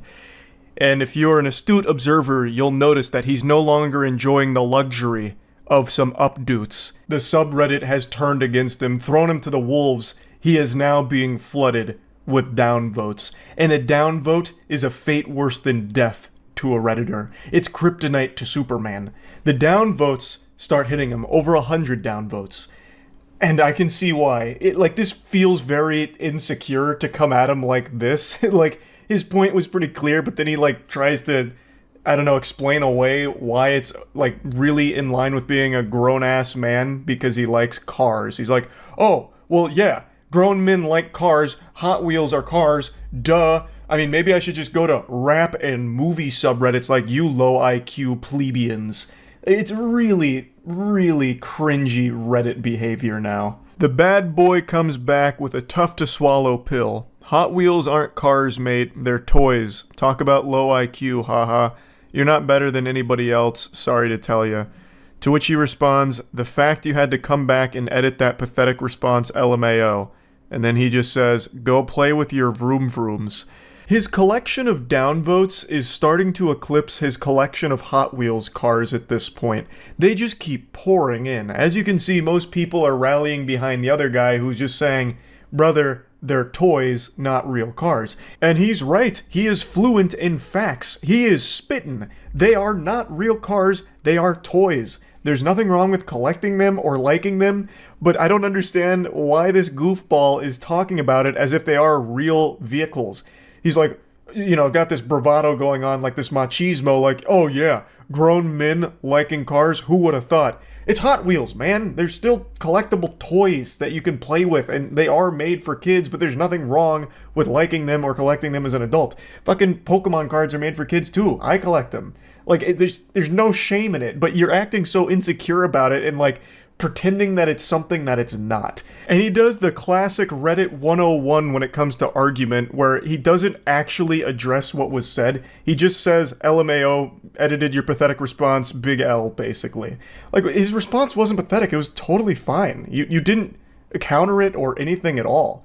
He just made you look foolish, and you continue to make yourself look like even more of a clown here. In response to the vroom vroom comment, he says, I'm changing spark plugs on my 700 horsepower F-150 right now.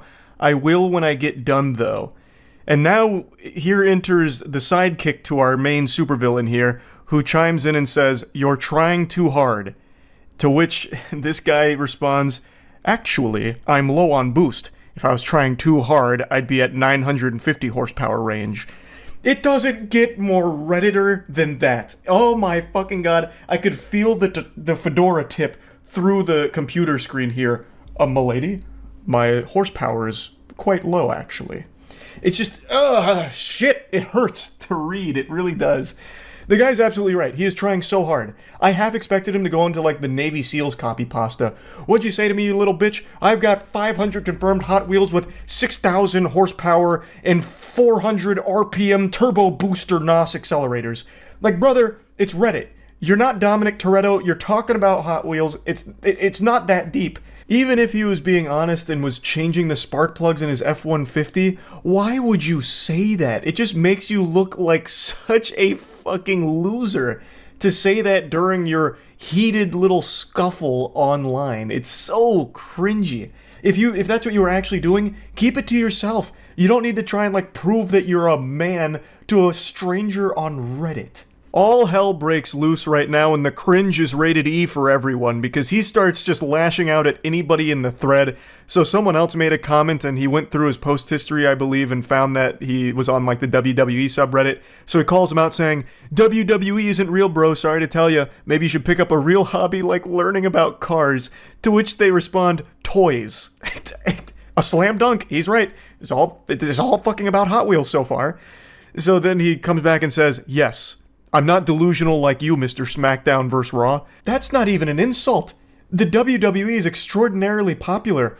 Hot Wheels Henry is just really scrapping for any morsel, any crumb of an insult that he can, slap together. And it's not working. It's not. He's fighting like 16 different battles from all fronts here on this comment thread, and he's losing every single one of them. Our boy then goes full armchair psychologist.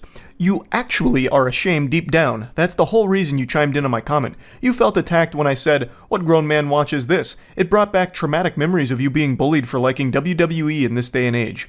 He's like, no, I commented just because of the toxicity. To which he says, I'd rather have a Hot Wheels collection in my garage next to my turbo truck than have Rey Mysterio and Triple H posters all over my wall. I don't know who's getting bullied for liking the WWE in this day and age. It's extraordinarily popular. Maybe like 10 years ago, but today, no shot. I think he's fighting ghosts with that one. You're much more likely to get bullied for collecting Hot Wheels cars as a grown-ass man. Case in point. Though, he's not actually getting bullied for that because no one really has a problem with what you collect as a hobby. The reason people are making fun of him here in the subreddit is because of his attitude, where he views his hobby as just superior to whatever else everyone's interested in. Oh, you see, no, I actually collect Hot Wheels cars, like a real grown, grizzled, strong, big-muscled man, not this lame garbage. Like, it just sounds like pinky up, high off your own fumes, sniffing your own farts kind of garbage where you view yourself as superior than others just because you think your interests are better. So you're just shitting on everyone else who called it out. Like, no one cares if you collect Hot Wheels cars in your garage and it's right next to your fucking Optimus Prime truck. Yeehaw, that's great. you're just being an asshole about it, which is why people are just making fun of you in the subreddit. His rampage continues, and this time he's pissing on sacred, hallowed ground. He insults RuneScape. He says, "You drive a stock car and play RuneScape, I know you're drowning in pussy." He's saying it sarcastically. So he checked the comment history of this guy, saw that he played RuneScape, and he's using it to attack him. Which is a wild one. Like, yeah, RuneScape's got some, less than stellar things about it, but there's nothing wrong with RuneScape at all. It's still an extremely popular MMO that is well loved to this day. And the guy's like, "I don't understand how a dude who plays with toy cars thinks he's above people on movie and rap subreddits and people who play RuneScape. We're all on the same site getting in our respective nerdy communities. What makes toy cars better than talking about media or playing a game?" Which is fair. I mean, that makes a lot of sense.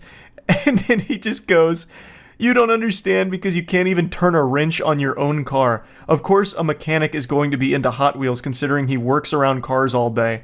Do you need me to further break it down for you to understand?" Oh, just that aura of insecure loser is very potent. It's like in Bleach when they first meet Kenpachi and his spiritual pressure is so strong that it just glues people to the ground, they can't even stand up. That's what his loser aura is doing to me right now. It's rough. Why do you feel the need to defend your hobby when no one's actually attacking that? They're attacking your behavior, where you think what you do is better than everyone else and can't understand that different people are going to like different things and there's nothing wrong with that. That's the only thing people are picking apart. That's what started this whole thing. You were saying, who watches this garbage? What grown man would do this? And one other guy was like, "Hey, you're a grown man who plays with Hot Wheels. You understand? Like, different people like different things." It could have been so easy to just meet in the middle, shake hands, and be like, "Oh, okay, I get it. Yeah, this wasn't for me." Just like Hot Wheels collecting, maybe not for you. But he just refuses to accept that reality. Instead, he's just going, no, you don't understand because you can't turn a wrench in your own car. He just keeps diving in on things other people like. Do you just really call RuneScape a fun multiplayer game? Responding to someone saying that it was a fun game, there's nothing wrong with it. You're not playing COD, dude. You're playing a game that's synonymous with virgin weirdos like yourself. Deaf embarrassing. He's just trying way too hard. I can feel the tears in his eyes as he types these comebacks. Now, up until this point, I had a big smile on my face reading these for the first time, but when I read his next response here, I let out an audible gasp. So the guy, once again, is still going in about RuneScape, like, it's just an MMO, whatever, you're being a judgmental prick, and can't handle it when people roast you back. So you start combing through comment histories, massive Redditor mindset. And his response is, "I can definitely handle it, LMAO. I just shit on 10 different no-lifes, including you, that wanted to be relevant. There's multiple comments saying who watches this, but of course you want to reply to mine for the free clout and upvotes from the Fem girls." I don't even know what fantasy land this guy's in. He just went into Narnia, and he's not coming back, I guess. We've lost him for good in delusion. Farming the free clout from a Reddit comment section? What clout? And where did the Fem girls come from? And I don't understand. There's so many layers to this onion, I don't even know where to begin with picking it apart. So, first of all, he can't handle anyone roasting him back. He has showcased that very beautifully. He's had a full-blown conniption over this. He did not shit on 10 different people. He just made a fool of himself in response to 10 different people. And he says that they just wanted to be relevant. So I'm guessing this guy has a huge ego, and he thinks that he's some kind of Reddit power user, perhaps? Like, his karma speaks for itself, right? Like, this is a big guy. And you guys are only responding to him because they're trying to suckle some clout from his teats, his big, ample bosom of relevancy. It's wild. It's so wild to me. So I went to his account because I did a double take. Is this like a big Reddit user? No, he's not. Like, I don't know what like the highest upper echelon of Reddit karma farming is, like the biggest karma accounts, but his is not very high. Like, I don't know where this is coming from. But even if it was, if he's the #1 Reddit poster, there is no such thing as Reddit clout for commenters. That doesn't exist. Like, Reddit is the only social media platform where if you're extremely active, the #1 account on Reddit, it doesn't do dick for you. It does less than nothing for you. If you get Twitter famous, you can at least turn that into some kind of like sponsorship revenue or lead people to other platforms to maybe follow you. Now you can even make direct ad revenue from engagement, I guess. TikTok, obviously, you can make a whole career out of. Even Facebook, obviously, YouTube, Twitch, every other social media platform. If you are a power user of it and get like a big audience on there, you can make a whole career out of it. Reddit, if you dedicate your life to being a Reddit power user, all you do is get laughed at. That's your big reward. You get insulted for wasting your time. It is the only social media platform where you cannot make a career out of being a power user of it. So even if he was the #1 user on here, it wouldn't matter. And there's no clout that anyone would be able to get from this exchange. This was just one of the most bafflingly out of touch comments I think I've ever read on that platform. Now, another Redditor came in and said, "No way you just said free clout when referring to Reddit comments," also stunned by the statement, and he double responds here saying, "Your plan worked, dude. You got all the femboys wanting to suck you off. And since we're on Reddit, I'll just go ahead and do it. You used the wrong form of your, actually." And then his next response is, "Y'all should become friends and play together. Y'all would fit in perfectly with the rest of the RuneScape community." I'm at a loss for words. This is kind of where the whole thing ends. And man, what a banger of an exchange it was. It's just such an adventure. All starting from someone mentioning his Hot Wheels hobby. And look at where we ended up, huh? Look at us now. Who would have thought? This is a wacky argument. Probably my favorite Reddit argument that I've got to actually find for myself. I got to come into this in the wild. I didn't get linked to this. No one told me about this. I just happened to be perusing the comment section and then saw this argument unfold. And I got to go on an unexpected journey with it. And I really just had to share it. I had to. So yeah, that's really about it. So yeah. No one, not even Nostradamus, could have predicted the 2018 season of YouTube drama unfolding the way it has. The Logan Paul drama has transcended just YouTube drama and become actual news, actual drama, which is incredibly surprising. There's petitions being signed by hundreds of thousands of people to get Logan Paul kicked off YouTube. Let me just tell you right now, that's not gonna fucking happen. He makes YouTube far too much money. Your signature on the petition is about as effective as signing your name on some used toilet paper and mailing it to YouTube. It doesn't mean shit. Petitions don't do anything, but I do respect the sentiment, and everyone's saying how this whole thing's gonna end Logan Paul's career. Well, I'll argue the contrary, because he's been gaining more subscribers and views now than he has in a very long time, so he's not exactly suffering. But you know who is suffering? The booger-eating children that are vehemently defending their god Logan Paul in the comments section from all of the evil adults that are shitting on him. And these poor heroes are suffering from carpal tunnel and muscle strain and puberty as they fight in the comments for their hero. So let's go ahead, and that's what I wanted to do today, and go through my favorite Logang Knights comments on my Logan Paul video I made recently, because reading these comments from these brainwashed cult fart huffers has been fucking amazing and has given me a real hoot. So let's go over the best ones. Well, I had a ton of pictures of my favorite comments from the prepubescent zombie Logang members that were defending him, but unfortunately, they're not here anymore. So instead, we'll just go over my favorite comments from the last day. "You shouldn't criticize Logan. How would you react to a dead body? And you should take down your YouTube channel. Your voice sounds like a dead whale trying to speak. P.S. Logan's hair is beautiful and Logan rules. Fuck you." Well, Megan, how would I react to a dead body? Well, I think I'd react in the same way as any sane person. I wouldn't laugh at it. I wouldn't bring out my camera and start filming it and zooming in on it from all types of different angles like some type of fucking Bollywood action movie. I think what I would do is I'd contact the authorities like any person should do in that situation. I'd then go home and feel absolutely awful for what had happened that day. How would you react to a dead body, Megan? Would you do what Logan Paul did and start filming it and then do everything shy of putting the dead body into a dabbing pose? You're heartless.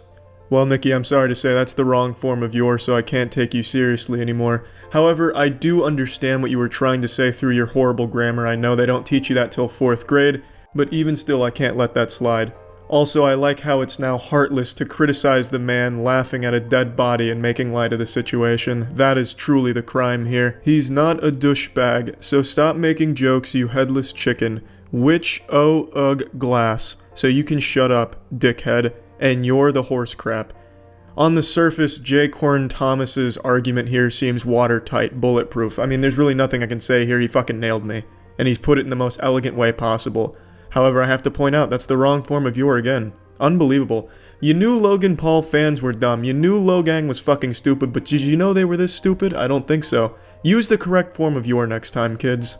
Also, this comment makes me feel old because I don't know what the fuck which glass means. Sounds like some type of old ancient incantation for some type of spell, or maybe Naruto hand signals when you're throwing up ninjutsu signs. Fuck you, the man that's speaking. I hate you. Alright, let's calm down here, Yoda. I think you're acting like a bit of a douchebag in this comment. Logan Paul uses jokes to cope with bad stuff. Fuck you. King Super Destroyer 123. What a fucking name. That's a name that'll strike fear into everyone on the playground. I can already see it going down now, John Wick style. Whose juice box is that, Cody? Whose juice box did you take? Well, it's King Super Destroyer 123's. Jesus Christ, Cody. It's game over. But anyway, they're saying something here that I've seen all the little champions defending Logan Paul saying. It's how he copes with things by making horrible, not clever jokes at the situation. That doesn't really make it okay. That's not a respectful way of coping with things. He should try and learn a new way of going about things. I understand everyone reacts to things different ways, but I think on camera you can be a little bit more respectful and cope with things that way off camera because it portrays the whole situation horribly. You know, what if Logan Paul's way of dealing with situations that were stressful was by jerking off a fat nut? If in this same video he started jerking himself off and coming onto the dead body, but it was just his way of coping with things, would that make it okay? I don't think so. So why should him making jokes at the fucking poor man's expense be acceptable just because it's Logan's way of coping with it? It's fucking silly. It's a horrible excuse. Horrible defense. Oh, and by the way, you're a fucking touch noodle. He's more runner and more awesome than you dick. I clicked on this video to see how you're gonna prove this bullshit, you dumbass clickbait asshole. Well, Chloe, you shitty grammar Neanderthal, you used the wrong form of your twice, outshining your peers. It's amazing. Cannot a single Loganger use the correct form of your, even just by accident one time? God, it's fucking sad. But anyway, I don't know what a touch noodle is. I also don't know why she thinks Logan Paul is a better runner than I am. I think I can probably outrun Logan Paul. In fact, I'm challenging Logan Paul to a race right now. If you don't take me up on it, Logan Paul, you're a fucking pussy. I will outrun this shit out of you. And not only do I think your grammar is objectively shitty and the spelling mistakes make this damn near incomprehensible, I also think you are just dumb by not understanding what half the words you say mean, because the video is not clickbait.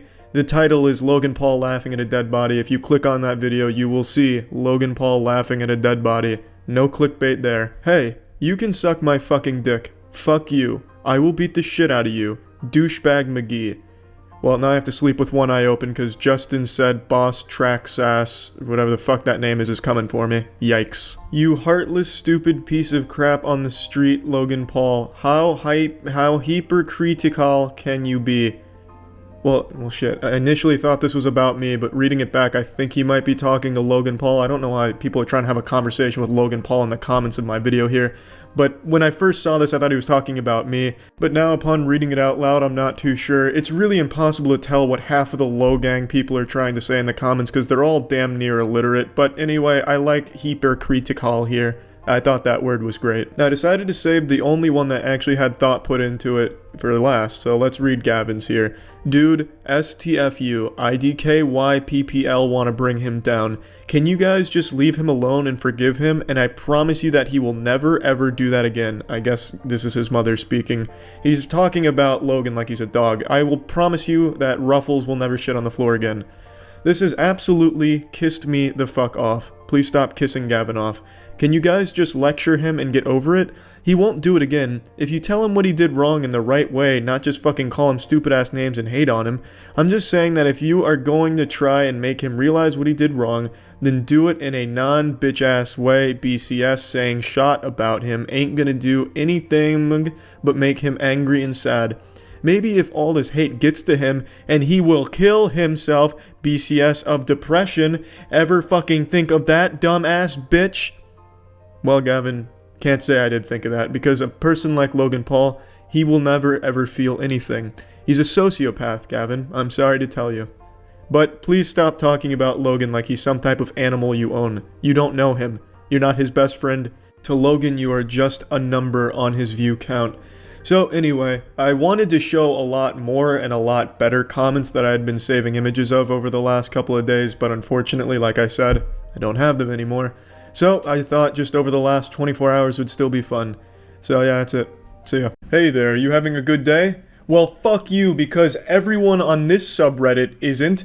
And you know why they're not having a good day? Because they read or saw something that had a dog in it. Today I'd like to cosplay as those hands that drag you down to hell, but I'd like to drag you to a place that's even more joyless than hell. It's a subreddit dedicated to this crazy hate of dogs. Just the fact that dogs exist bother these people to their very core and ruin their day. God forbid if they see like a Facebook post with a dog in it, or if they hear a dog bark, they go like a fucking full Winter Soldier episode and leave like a 9-paragraph post on this subreddit complaining about it and how dogs should be euthanized out of the world or some shit. It's crazy. I'm not going to say the subreddit's name because I don't want them harassed or anything. Plus, I'd like to preserve it as this nice little specimen for the lunacy to check in on. So I don't want it contaminated and polluted. So please, if anyone finds it, don't go out of your way to ruin it. But there's this whole subreddit dedicated for people to go in there and just vent about how much they hate the fact that dogs exist and tell their stories of when they encountered dogs and how they wanted to kill them or stuff like that, or why dogs shouldn't exist, etc. It is so sad. So unbelievably sad. Now, this also exists for cats, but today I want to focus on the dog one because they're a lot more hateful for some reason. Now, just in case one of these people from the subreddit is watching this video, I'm going to go ahead and call in one of my dogs. That just the sight of a dog makes these people just fucking melt. It's like taking sunlight to a vampire, like rubbing garlic in their face. Kata, come here. Kata! Good girl. What a good girl. Yes. Alright. Now, please, come on, hop up. Join me as we take a look at the most unhappy subreddit on all of Reddit. Good girl. I'd like to start with the most reasonable of everything on the subreddit. So this is, I downvote anything with a dog in it. They go on to explain they're tired of seeing dog content. You know, there's nothing wrong with not liking dogs. You don't have to fucking love dogs or animals in general for that matter. But to go out of your way to make a whole subreddit and multiple posts talking about how much you actively hate dogs and the fact that dogs exist, that's pretty insane. Like, that's pretty wild shit. To just be so bothered by the fact that dogs exist in the world is such a weird thing to harp on. Like, what's next? Are you gonna be outraged at the fact that you can't see air with your own 2 eyes? Just fucking weird. But anyway, like with everything on the internet, the comments is where shit really pops off, so I'll read a couple. Same. I downvote anything with a dog in it, including memes. I'm on several food Reddits, and at least 3 to 5 times a day I see a picture of someone's food and a dog in the picture, and they mention the doggo. The dogs are usually looking ultra pathetic in the pictures and begging for the food in said picture. It's also pandering for upvotes / awards to have the dog in the picture because doggos are so trendy right now. I mean, I don't care. If there's even remotely a dog in it, I downvote it, and I'm not sorry about it. Yeah, this comment really reads like someone who doesn't care. Sorry, not sorry, just hate dogs. It calls them ultra pathetic. Like, what a weird thing to attribute to an animal. Oh yeah, I was driving around and I saw this fucking pathetic looking dog. Can't even do a bicep curl. Probably has a negative KD in Fortnite. It was so sad, so I just fucking spit at it. Like, it's not nearly as good as a human. Dogs can't do what humans do. How fucking sad and pathetic are dogs, am I right, humans? This person's whole identity revolves around their unique trait of hating dogs to an absurd degree. The fact they can't see a dog in a picture with food without getting irrationally angry about it. Like the other commenter said, what if it's just a dog's ear accidentally? And then someone replies, well, if it's a food subreddit, then they shouldn't have a dog so close to their food. Ew. Oh, ew, how yucky, there's a dog in the kitchen. Meanwhile, this guy probably doesn't even wash his hands after taking a shit. Probably doesn't even wipe his own ass either. Like, these are probably the filthiest people on this subreddit, and yet they put all of that on dogs. It's like they're projecting all of their insecurities on dogs. So fucking goofy. Sometime I sort by new, just so I can downvote any dog posts. I hope to catch them before they start trending. That's a great idea. Also, by the way, that is the same person who said dogs shouldn't be anywhere around food, like in the same fucking city as food. Now that's just asshole behavior, like Jesus, let people have their fun. Someone says, you know what, that's a little too far. But luckily they have a reasonable response, very level-headed. You want to know what is asshole behavior? Having a big dog in an apartment, letting a dog bark all day while you are at work, thinking a dog's life is more valuable than a human's. Okay, Calm down here, big shot. Where did you get any of that from the post, which just says I downvote dog posts? Where did all that come from? This is like an onion. We have to peel apart the layers to really figure this shit out. It's so unrelated. You know, it's like getting in an argument with me, or like, Charlie, you're really bad at basketball, and then I turn around and be like, you know what's really bad? The fact that my dad doesn't think I'm successful and laughs at me because I'm short. Like, you know, where's that coming from, Charlie? That's not what we were talking about. In this post, this person was just saying this is kind of asshole behavior to be doing what you're doing, downvoting new posts just because you don't like dogs. And then they turn around and go off on a completely unrelated tangent about valuing dogs' lives more than humans. I do too, referring to downvoting dog posts. Lately there have been a Louis Vuitton ad with an ugly-ass dog in a handbag. I couldn't be more disgusted. Why are luxury brands associating themselves with one of the filthiest animals in the world? That's a pretty big leap, calling dogs the filthiest animals in the world. There's animals that literally live in shit. And you know, humans aren't that clean either. In fact, I would argue humans are dirtier than most animals. Like, you can catch all kinds of diseases from other humans that you can't from animals. I mean, like, you could definitely make the argument humans are actually far grosser. The guy who commented this is probably 15 days without a shower by now. You know, there's plenty of arguments that you can make that make dogs not the filthiest animal in the world. In fact, I don't think at any point you could even make the argument they are. Like, this is just a really delusional post. Making my boyfriend and his dog move out. So this is a lot to digest here. Chapter 1 is spent introducing the characters and setting the scene. This lady has just closed on her dream home and her boyfriend is moving in and he has a dog. Chapter 2, we're introduced to the main villain of this anime arc, who also happens to be the protagonist. So this is her talking about the dog. But I hate him, he smells, he's neurotic, he's super weird about nail trim, so I'm constantly hearing the tap tap tap tap of dog claws on my floor. I just hate it. Because of his claws, the Trex deck I have currently is totally scratched to all hell. Thankfully the buyer has a dog, so she didn't mind, and it didn't cost me anything. He's made pee rings all over the lawn, and I don't feel like I can walk barefoot out there anymore. My house smells like dog despite weekly baths, and he's of course scared of water, so bath time is mostly a war we must wage. I finally told my boyfriend today I don't think I can do it. I don't think I can live with a dog, especially in my new house. This lady is about to throw away a relationship because she just doesn't like dogs. I knew I didn't want to, but it felt very good to say it. It sucks because my boyfriend said he won't let the dog go. That's fine. I'll live in a $500,000 home by myself, and he can rent an effing apartment. That means fucking apartment. She's venting. She's getting very angry, you know. She's making a stand. You know, fuck dogs, and he can live on the goddamn street and get pissed on by homeless people with his dog. I don't care. I'm better alone. I don't know about the status of our relationship. I'm going to tell you it's probably over. He probably saw this psycho side of you. It's honestly been rocky for a bit, but I think it's mostly due to his dog being a constant source of friction. I'm not scared of being single though, so if that ends up being the best for me, I'll do it. I'm just glad I found this sub because sometimes it feels so isolating not liking dogs. Thanks for reading, felt good to write it out. Well, this basket of sunshine here seems pretty rational. There's not liking dogs, and then there's this, throwing away your entire relationship and future plans because of not liking a dog. That's very different. You see, in a relationship, I don't know how many you've been in or if you even know how they work, but not both people are the same person, so they're going to have different likes and dislikes. That's totally normal and natural.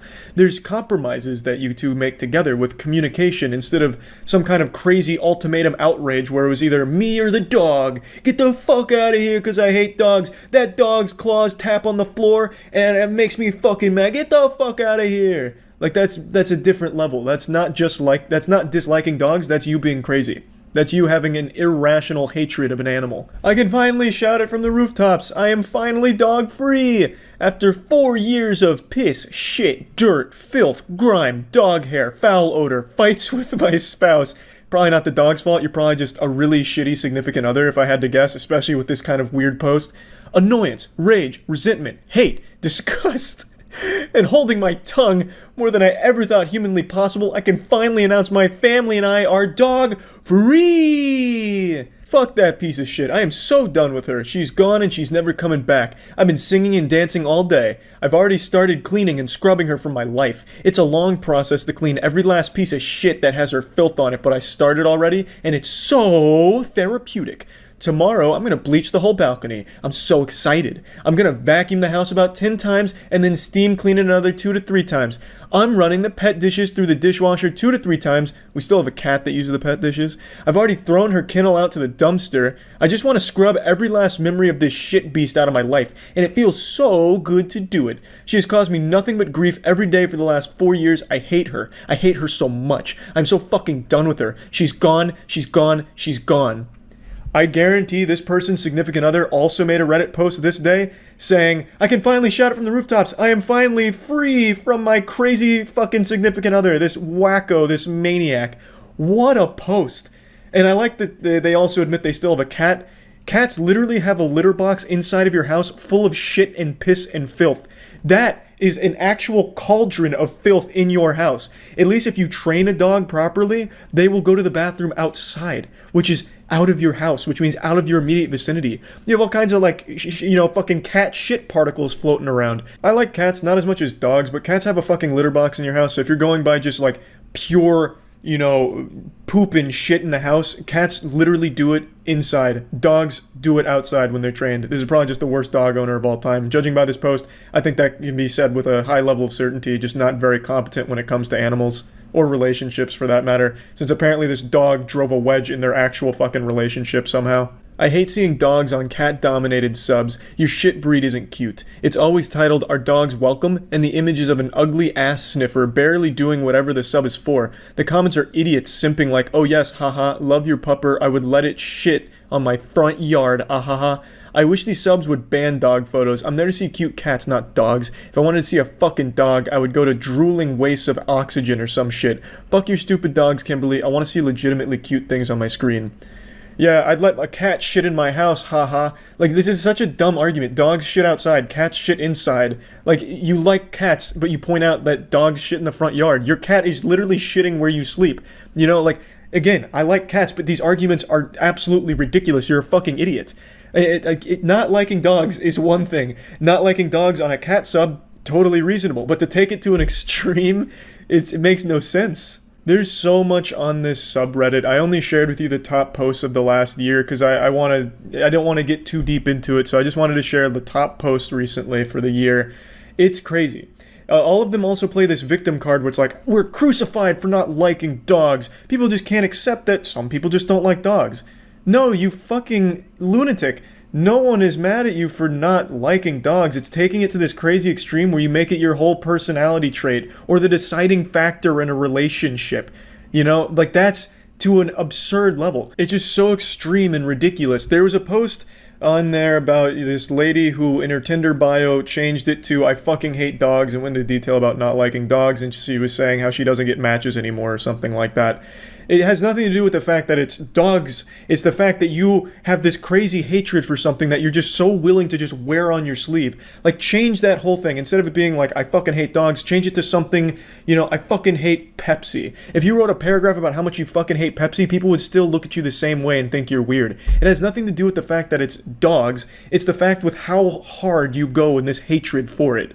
Like, it's so weird. That's why people often look at you as like a circus act or like something goofy to read and be surprised about. To hate an animal to this level. There's plenty of things to not like about dogs. Sure, some dogs are aggressive. Maybe you had a bad experience with a dog. People have died from dog maulings. Yeah, that's absolutely happened. It's happened with cats as well, which they all, well, not all, but a lot of them on this subreddit seem to like cats, but it's also happened with cats too. Like, it happens. So there is things to not like about it. So no one really blames you if you're not a huge fan after having an experience or reading something that scared you. But to have this level of fixation on your hatred for an animal is crazy. There's a lot of posts in here where they celebrate when they get dogs taken away from their owners or get their neighbors kicked out for having dogs in a neighborhood. There's a lot of posts about that. Now, some of them actually were pretty decent. Like, there were owners of a dog that weren't treating the dog well, and they got the dog separated from the owner, so maybe the dog can find a better home. Those are fine. But then there's other posts cheering them on, like, my neighbor's dog barks a lot, so I called the police on him hoping that the dog would get shot by the police. Like, that's the craziness that people look at you and raise an eyebrow at. It's not the fact that you're not a huge fan of dogs. It's to have everything about you be hating dogs is weird. And that's why people find you to be this interesting specimen to read about on Reddit. So yeah, anyway, that's about it. See ya.